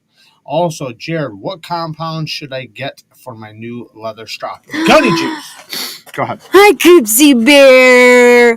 Oh, wait, are you a boy or a girl? You sound like a boy. You're a good boy, Koopsie Bear. Thank you for watching, Koopsie Bear. Oh, I wish I could touch your Cocker Spaniel ears. They're so cute. They have like curly hair on their ears. Yeah, little wavies. I used to have one when I was a kid. I used to know one named Trumper. It was so cute. Gunny Juice, 6 micron. That is the best name for a dog. I just completely didn't acknowledge that. Koopsie Bear? Are you kidding me? They're so cute. I thought, you know, when I read it, I thought it was going to be Poopsie Bear. I wanted it to be Floopsie Bear. I wanted it to be Poopsie. I want a dog named Jared, Floopsie. can you talk a little bit about Veneve stones, numbers not being the same as we speak about? Example, the Veneve 240 is actually a 600 grit that what we are talking about. So, yes. So, what I always say, like, if you times it by 3, that's right around what it is. But yeah, the 240 is more like a 600 grit. They're going off of a Russian grit rating system, which is the F series, or what is it called? F rating? I don't know. Anyways, the point is that it's different than ours. Our grit rating is different than Russia's. So their 240 is not 240. Like I said, if you times it by 3, you'll pretty much get close to what it is. Now, I've noticed that with the Veneve stones at first, right? So obviously you want to condition them and flatten them, and you know, use silica powder and things like that to bring out the diamonds. But even if you do that, often they still are not going to be as aggressive as they once were. So when you first get them, they're going to be at their most aggressive. Even after you condition them and things like that, they're still not going to be as aggressive. So I say, like, at first, they're going to be a little bit more aggressive than they will be, say, 6 months from now. But they last for an incredibly long time. So, but yeah, it's the grit rating is a little different. Yes, baby, keep poking Shane, because it's important. Well, let me finish what I'm saying. I know, but it'll be a while. That's Shane Gables has the Veneve conversion chart on his Instagram, which is actually super cool. I didn't even know there was a conversion chart you could follow. So I guess you can go there to look. Yeah, but so what I was going to say is that conversion chart, I don't think is 100% accurate. I'm not sure which one he has. I've seen different ones, but anyways, you can go into Google and you can Google, like, say 3/2 micron, right? So 3 micron into grit. That will give you a good, a decent, accurate rating. But like I said, though, like say 50/40 micron, when you put it into grit rating, it's going to give you whatever grit that is. And then sometimes you want to say it's going to be a little bit finer than that, because like I said, they're more aggressive at first. So while it's more aggressive at first, the longer you have it, it's not going to be as aggressive. So the number's not going to be as accurate as what you have. So isn't CPM 154 the powdered version of 154 CM? Yes, it's the powdered version. So yeah, they're not like completely two different steels. One is just the powdered version. They respond completely different though. Yes, well, yeah, I assumed that. I just meant like in terms of like the name. CPM 154 is the powdered version, which makes it tougher, makes it more finer grained. Anytime you do anything different to a steel, even like steels that seem very similar, change one thing about it, and it completely changes the steel. So CPM 154, since it's a powdered version now, the grain structure of the steel is completely different. Yeah, it's tighter, which brings up the toughness, and that's the point. That totally makes sense. Now, I never thought about that. I personally, this is just me though, a lot of people love CPM 154. I think it's fine for like fixed blades and things like that, where you want the toughness. I think it's great for that. But personally, I don't like it on my folders. I'm not a big fan of CPM 154 because I don't like the way it takes an edge. I love 154 CM. It takes a great medium grit edge. I don't like it at a super fine grit. Not saying it can't take it. It just doesn't hold a fine edge very well. The high level of bite that you want from a fine edge. But it takes an incredible medium grit edge, like an insanely sharp medium grit edge. So CPM 154 is really weird because like it's 300 grit, it's like 600 grit, and the 600 grit is like 1200 grit. Like it's nuts how big of a difference it is in grit when you're sharpening it. Like you need to blow your nose. I know. Do you need a tissue? Yes, please. It's just finer, like because it's so fine grained. So when you're sharpening it, I personally say if you're going to sharpen it at a coarse grit. I don't even like taking it to a medium grit. So coarse grit is where I like to keep CPM 154 personally. Yeah. What is a good, reliable $30 knife? Is the Honey Badger with G10? I have one linked in the description right now, under $30. The GANZO FH922. Also, the GANZO FH21 is really good. Do you know how much the Honey Badger with G10 is? Don't do the Honey Badger yet.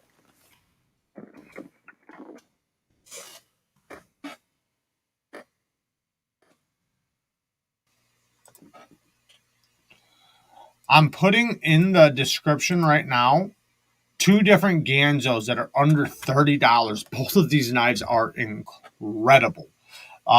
They have action similar to like super high-end knives. Where's that other? There it is. So scroll down to when he's done. You're gonna have to scroll a little, but it's under GANZO in the description. Both of the GANZOs I have in here are okay. They should be there now. Really, really good. They are. Did we already get this? Oh, yeah. They are like the action on them is what you would expect from. Doesn't matter what price knife, like in like a very, very expensive knife. The detents are on point. Their fall shut action. They have very consistent detents. It's insane how good a quality they are for the money. Like, it's surprisingly good. Like, when people get to experience those, it makes them look at some of their other knives like, what the fuck did they do wrong? You know, because it's like, if these guys are getting it this good and under $30, then what is everybody else's excuse? Because like, I could grab my FH21 right now, and the action is so much better than even a couple, like some knives that are like hundreds of dollars. Boo is here. Boo with the 5 bones. Action for you.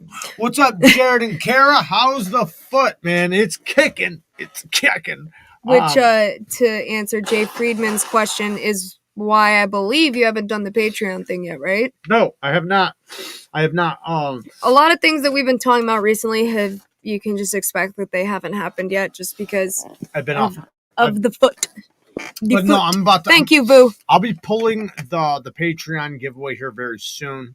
I think everybody that wanted to join has joined by now. At least I hope so. Yeah, so we'll be pulling that very, very soon. Yes, John. And thank Chanel you guys Blue for being is patient. good. What's that?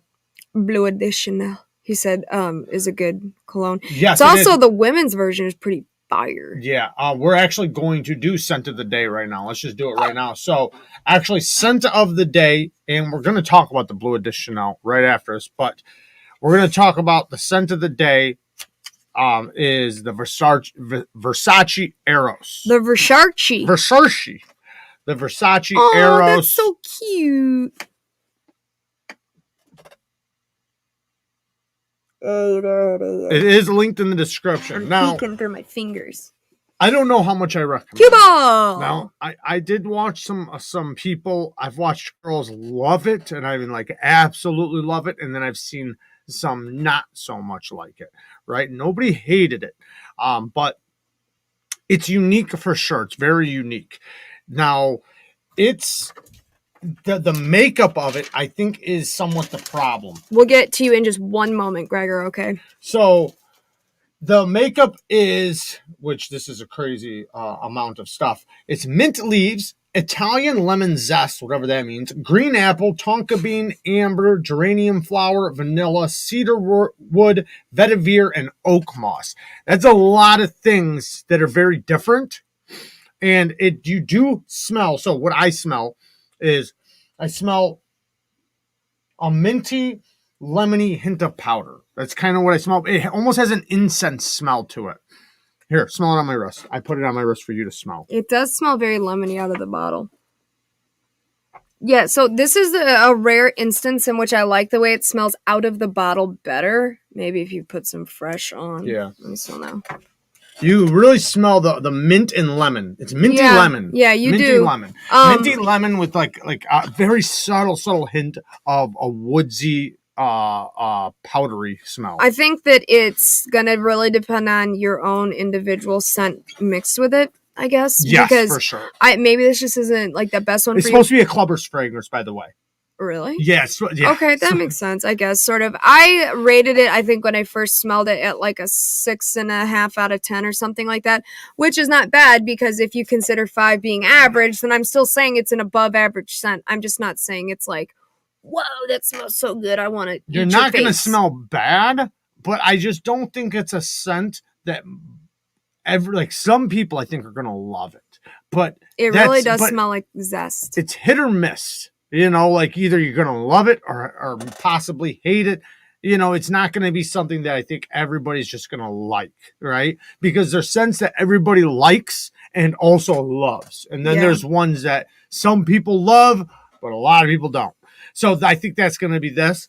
Where Zeroster saying it's better in summer or hot weather, which I totally agree with it being a summer. Yeah, definitely a warm weather scent. Now, like I said, though, you know, I do like it. And I think that this is something that could possibly grow on you. Now, I heard one girl that was like going crazy over it. Like she loved it. Like she was, and that's why I got it. Because I seen a thing that she was talking about and she was like going crazy about it. So I got it. But then I watched another thing where they tested on these girls and they didn't like it so much. They didn't hate it. They still gave it over a 5. I think they gave it like a 6.5. Curious to see what it which is not a bad thing.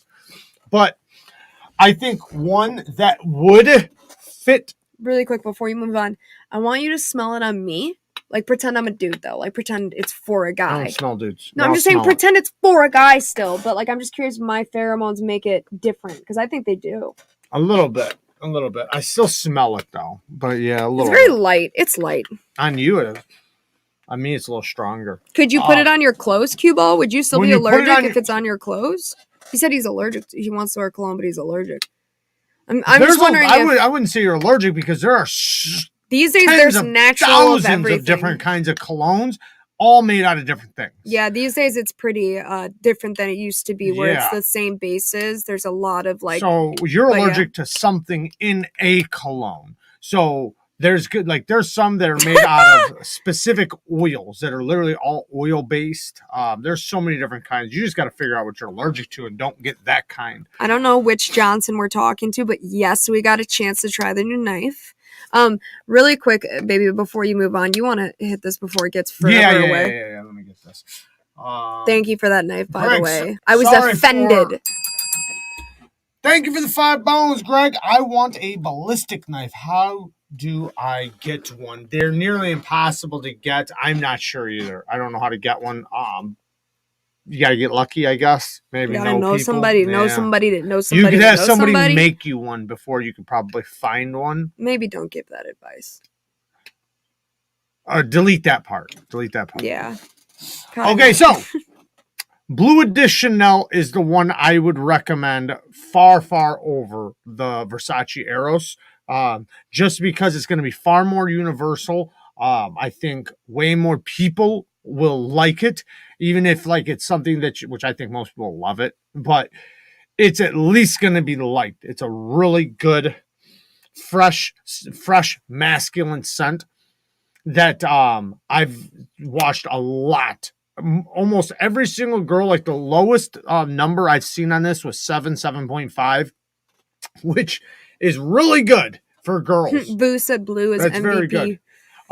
So I do have this link down in the description as well. It's a really good fragrance. This one I like a lot, and it is going to be probably in.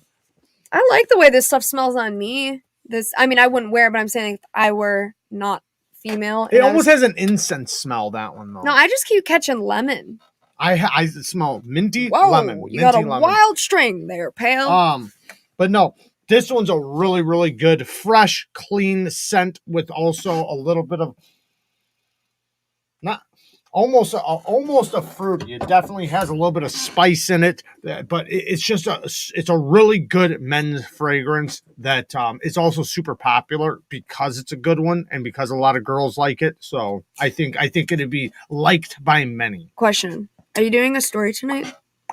I did not write one down. I was just curious because it's 9:08. It's 9:08. Mm-hmm. I did not write one down, but I'm sure I can think of something. Tom Ford, those can be very expensive. I haven't tried any of them, but I will wind up trying some soon. I'm going to get some of the small bottles of it to try it out.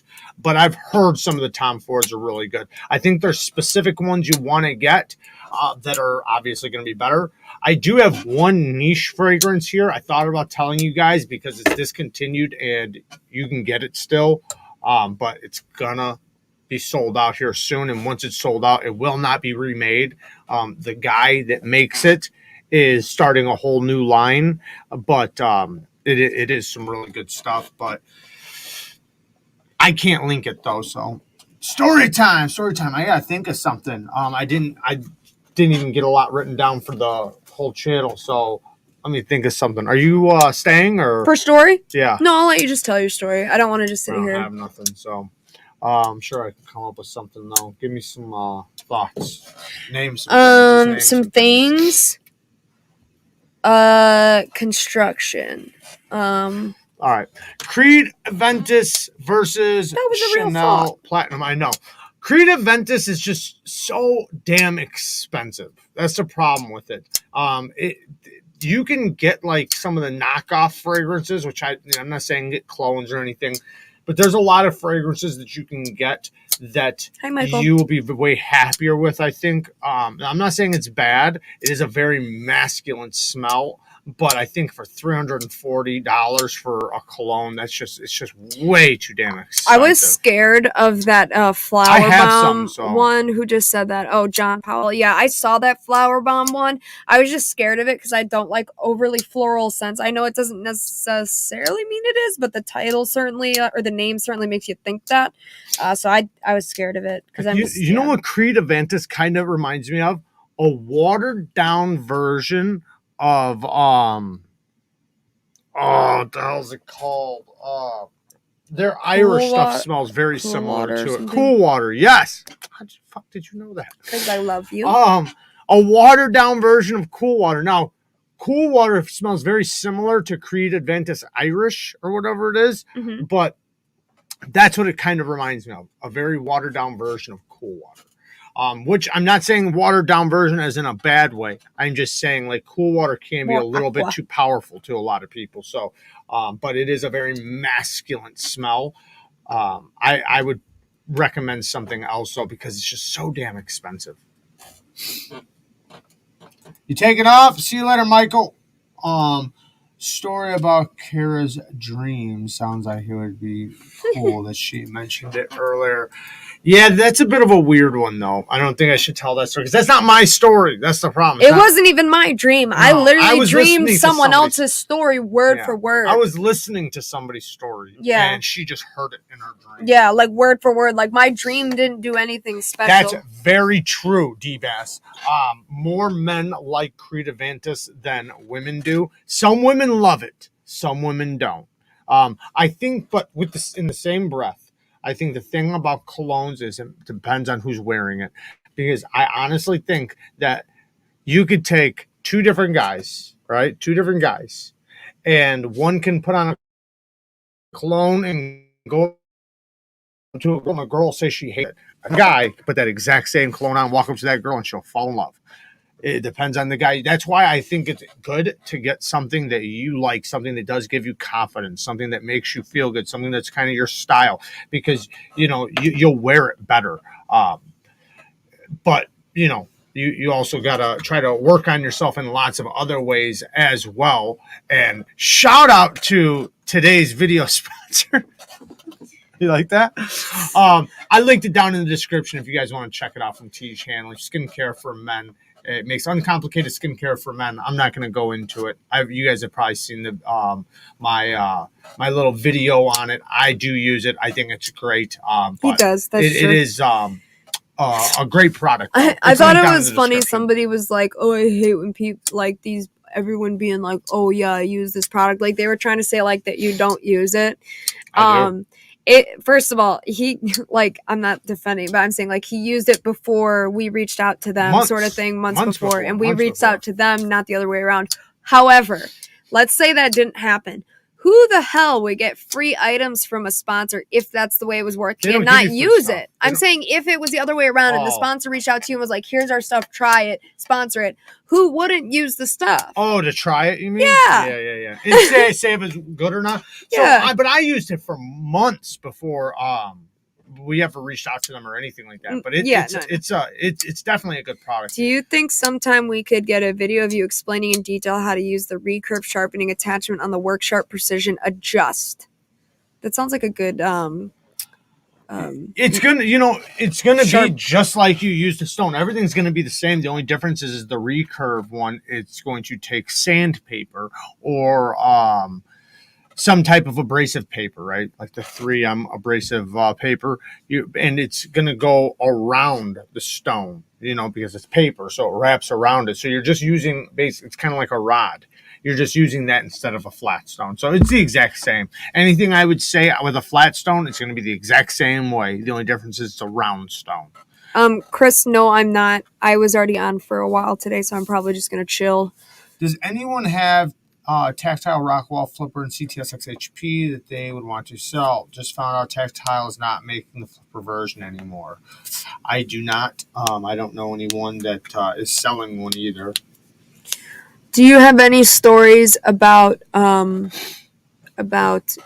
did you ever tell the one about Kira with your house when you were training her and like what she did when you left? No, but I'm not going to tell that story. Okay, what about Do you have any Gira stories? I have a lot of gear stories, but like one good one. She was such a crazy dog. Well, this one's not that. It's not that crazy. I did tell one actually recently where Gira was bringing out those body parts out of the backyard. I heard, but you're gonna have an eyelash fall in your eye. But don't move. Oh, that was a dangler. I guess this is just a fast story, but come back. They're all falling. Come on, baby. I'm sorry. It was about to fall in your eyeball. I would have been okay. God forbid. Well, I don't want you getting hurt and scratching your cornea. Anyways, so I had another dog come by my house. So Gira was my dog. She was a bull mastiff, and this was when she was kind of younger, right? So she had another dog that she kind of looked up to, like a motherly figure, which was my cousin's dog, which was a pit bull. They looked very similar. They were both brindles, dark brindles. And at the time, Gira wasn't big yet, but she was very, very well behaved. I started training her right away, and she was a really good dog.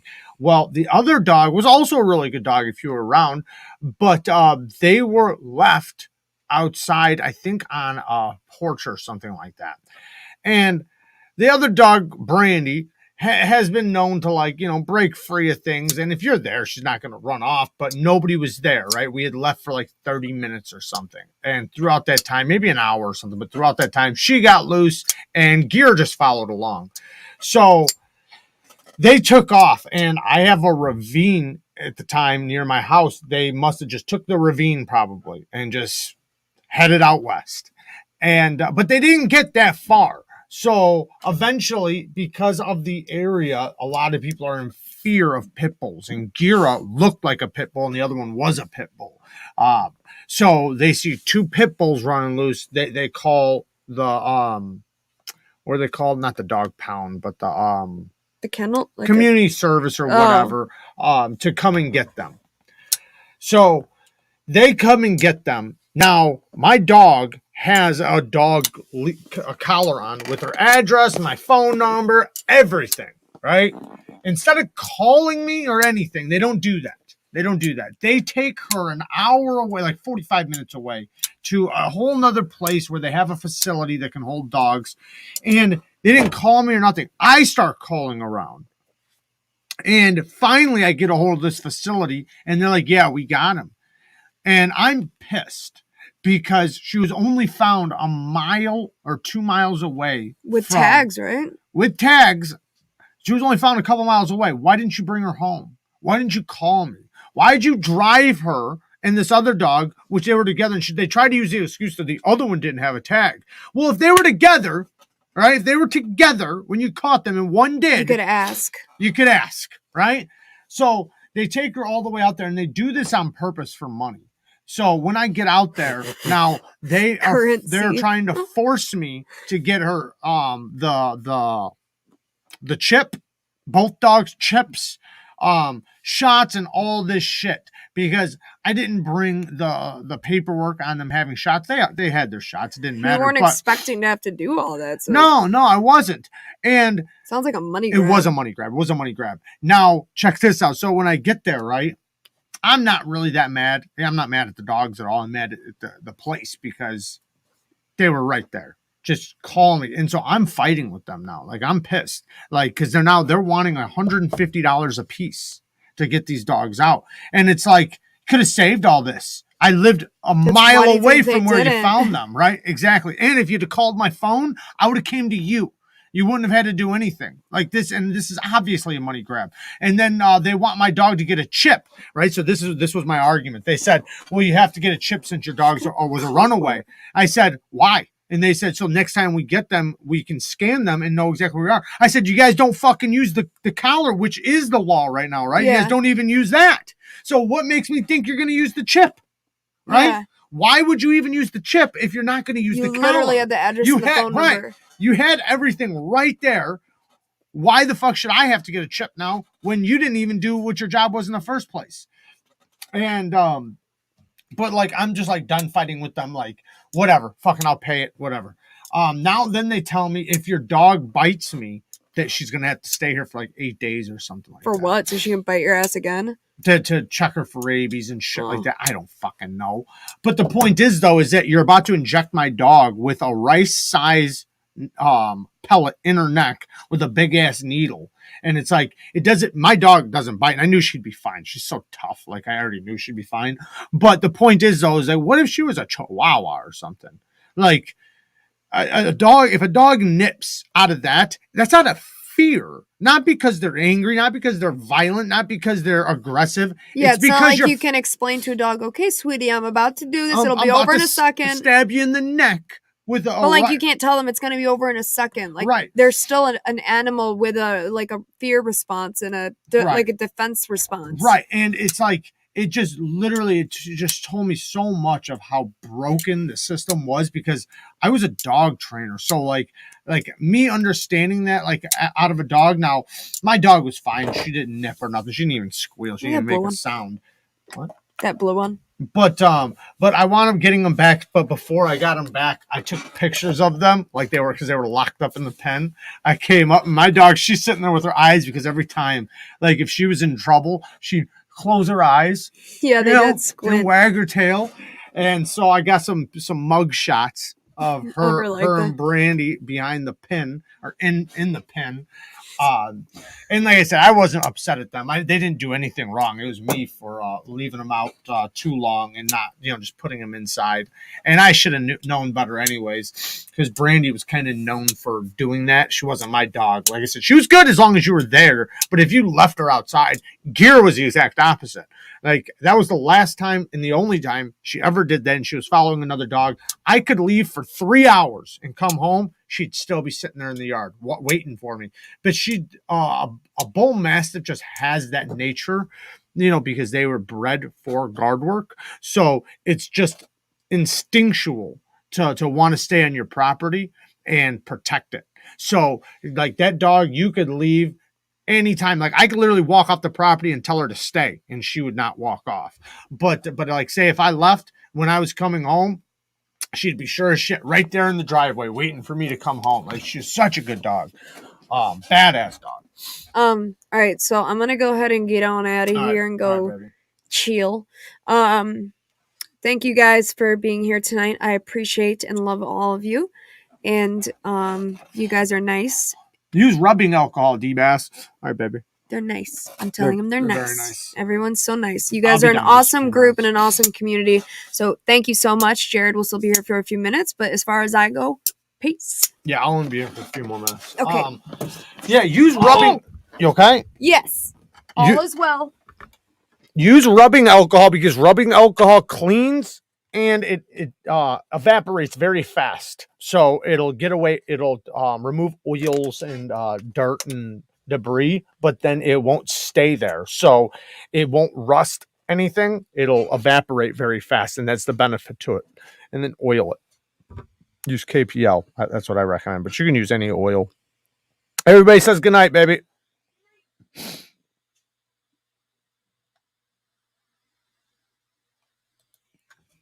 I hope so one day. I hope. Hey, I'm working there. I'm working my way up. I'm working my way up. I used to get attacked by my own dogs. That's not good. I've known dogs that have attacked their owners. I've been hired by people that had dogs that attacked their owners. I've been attacked by dogs that I've had in the past. That was before I was a trainer or anything. But yeah, it's definitely not good because your dog should look at you as the alpha, which in that case, they would never want to do that. So they wouldn't even want to fight for. A dog has a natural instinct to fall in line when they have a good alpha. When they have a good figure as an alpha, they perfectly fall in line. And it's they're not saying that they won't sometimes barely push the limits like they would in any pack, but as long as you know what to do in those moments, they'll fall right in line of where they're supposed to be in the pack. So after 9 screen doors, I put Lexan over the screen so that when delivery guy comes, she would bounce off the door face first. She hated uniforms on dudes, never went after a female in uniform. Gira used to go at, not attack, but she did not like girls with blonde hair. She did attack a couple of them, but for some reason, I don't know if something happened before I got her, but she had a thing for broads with blonde hair. I got her to finally break it because she knew so many blondes, and you know, I'd have them around her, and you know, use positive reinforcement. But at first, though, man, she had a problem with blondes. But she was a guard dog to the bone, though, and that's what I loved about her. She was a good dog.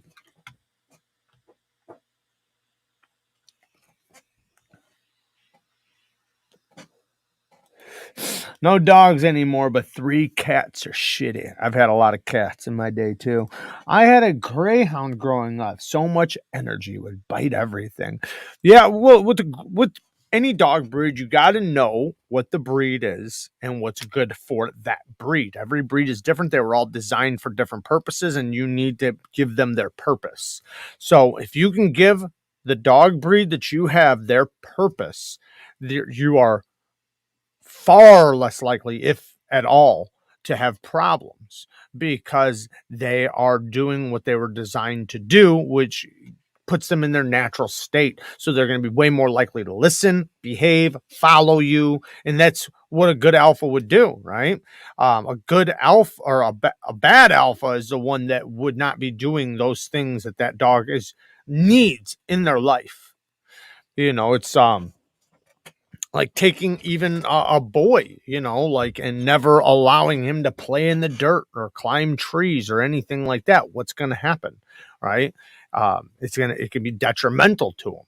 So there's just certain things that, you know, especially with certain people, you know, whatever that they need to do in their life, to get confident, to, you know, for just to get good behaviors, in society, and to be good around people and everything else. Travis Kirk, he's been a member of the Spartans.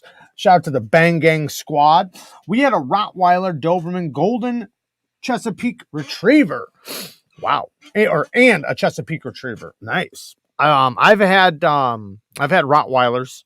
I've had a lot of dogs. Love me some dogs. I had a wolf for 17 years. She would stick her nose up at ladies' skirts. Sure that wasn't you, Fred? We had a wolf, what was it? A wolf husky mix, or it was a wolf malamute mix. It wasn't mine, but somebody that lived with my old man had one. And yeah, I mean, you could totally tell, like, it was very domesticated, but it also had a big wild side to it. Like, it could never be off leash. But it never wanted to be inside. That also falls in line with like huskies and malamutes. They're very similar to that. But it was an okay dog, you know, as long as it wasn't let free. Because if it was let free, you wouldn't see it again. But that's the way a lot of those breeds are. But again, it's not in its natural environment. It's not being treated as such. Just like a husky. I don't recommend anybody ever get a husky unless if you're planning on doing pulling contests and mushing, living on a farm, things like that. Like, you need a big place for a husky. Not only that, but it needs to be in environments and doing things that's natural to it. Like I said, mushing and things like that. If you're doing those things, okay, but they are a high demand dog. It is not, people love the look of them. They look beautiful, but they are the exact opposite of like a man's best friend. They have a very much a wild instinct in them. That's why that, you know, in dog training, their nickname is an escape artist. Like, that's what they call them. They're an escape artist. When you put them outside in your gated yard, they are constantly looking for a way out. They will dig, they will chew holes, they will find a way out. And when they get out, they are gone. Because they don't want to be there. They don't want to be at home. A dog that's happy does not want to just leave. But if you're doing things that make it to where they enjoy their environment, then they have no problem staying. But yeah, you want to create the environment for your dog to love being like that should be its favorite place. You should be its favorite person, and they should always be looking to you. What's next? What's next? What are we doing? What are we doing?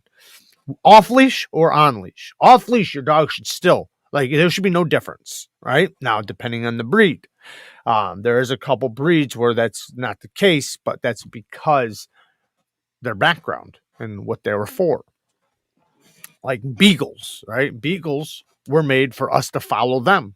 They're a hunting dog, right? They're supposed to follow their nose and we're supposed to follow them. So they're less likely to just follow you everywhere off of leash. Not saying some don't, but I'm saying, a lot of them will follow their nose because that's what they're bred for. They used to have 3 different size beagles back in the day. There was a mini, a medium size, and then the standard size. Now we just see the standard size. But the mini was designed to fit in the pocket because old women used to still have to hunt. So they wanted a dog. So the regular standard beagle would run ahead, right? And would not need any help. Once he got the track, you'd hear him and then you'd follow him, right? The mini needed you for help. So it was good for elderly women for hunting. They could let the dog go and they could follow the dog, but the dog would need them to get over logs, get over rivers and things like that. And they could always just pick it up, put it in their pocket, and then take off walking or whatever. They don't exist anymore. They're extinct now, but I'm petting a Chihuahua at the moment. I used to have a Chihuahua Pekingese mix with a broken tail. Sounds like my cousin's dog. It was a Caucasian Shepherd. Damn. Dog was wild as hell and lived to chase off coyotes on the property. Yeah, Caucasian Shepherds. They're that's a badass breed. They're a very tough breed. I always feel bad to see herding dogs that are raised as house dogs. Their unmet instinct is like an itch they can rarely scratch. Agreed. Some dogs are not house dogs. They're not lap dogs, like herding dogs. Herding dogs need to run. They need to, you know what? They can be. And like, because I've raised them, but what they need is a lot of things to do. As long as you're raising them as a work dog, a working breed, giving them lots of jobs, things to do, lots of rules, they're great.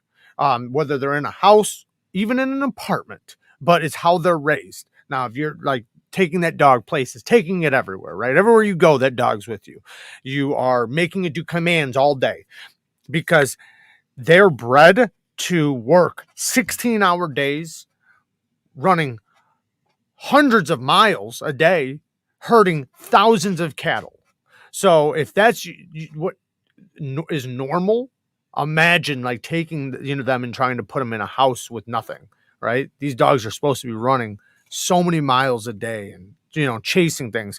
But yeah, they are so intelligent that if you know what to do with them, oh my goodness, they are such good dogs. They can be amazing, amazing dogs, but they're not a lap dog. They're the exact opposite of that. They are a work dog, a herding dog. They're built for longevity and like just nonstop work. And they're you can get them to do jobs without ever giving them a treat. They love the success of just work. They love to do things. Hey, 175K, we hit it. That's awesome, man. Hell yeah. 175K. Man. I know we did slow down there for a little bit. It started picking back up a little bit, but yeah, man, it's been crazy. Definitely kept going a lot longer than I thought it was gonna. And after my foot heals, I'm coming out swinging. We got some badass videos coming up, guys. Some badass videos. Our healer grew up at my ex's mom's daycare and herded the kids all day. What a great kid dog. Yeah, that's what they do. They will instinctually herd other animals. They will herd your kids. They'll just naturally herd. Problem is that they can get nippy if they're not trained right.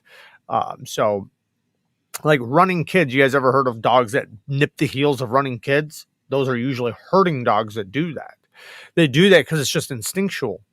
Now their bite is made to not kill. That's the reason why they were bred a lot for herding, is because they had a scary bite and a scary bark, but not a deadly one. So it wasn't a big deal. Like if they bite the legs of cattle, it scares the cattle, but it doesn't hurt them in real life. Yes, Emler is live. Everybody that wants to go hang out over at Emler's, I'm going to take off, so I'm not interrupting his live. So if you guys want to join me over there, I'm going to jump over there for a little bit. I do want to thank everybody who joined us tonight. Thank you to everybody who donated tonight. I do appreciate it. It massively, massively helps the channel. All the donations. We're very, very grateful. And we're very grateful to you guys being so patient with us during my injury, and also being, so awesome to us in general. We're able to do this because you guys are so awesome. We love doing this. So thank you guys. Also, shout out to all the patron members. I am going to be pulling the giveaway here very, very soon. And also shout out to all the Bang Gang squad members. We do got some badass live sharpenings coming up here really soon. Spanky came in with 10 bones. Congratulations on your channel success, brother. I'm sitting here with my blue healer.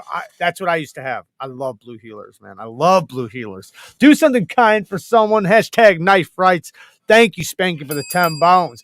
Man, I love healers, man. Like I said, it sucks when they are not in an environment where they're being trained and able to do lots of things. But if you're able to provide that, man, they are the smartest dog I ever trained was a blue healer. I think they're so intelligent. It's insane how intelligent they are.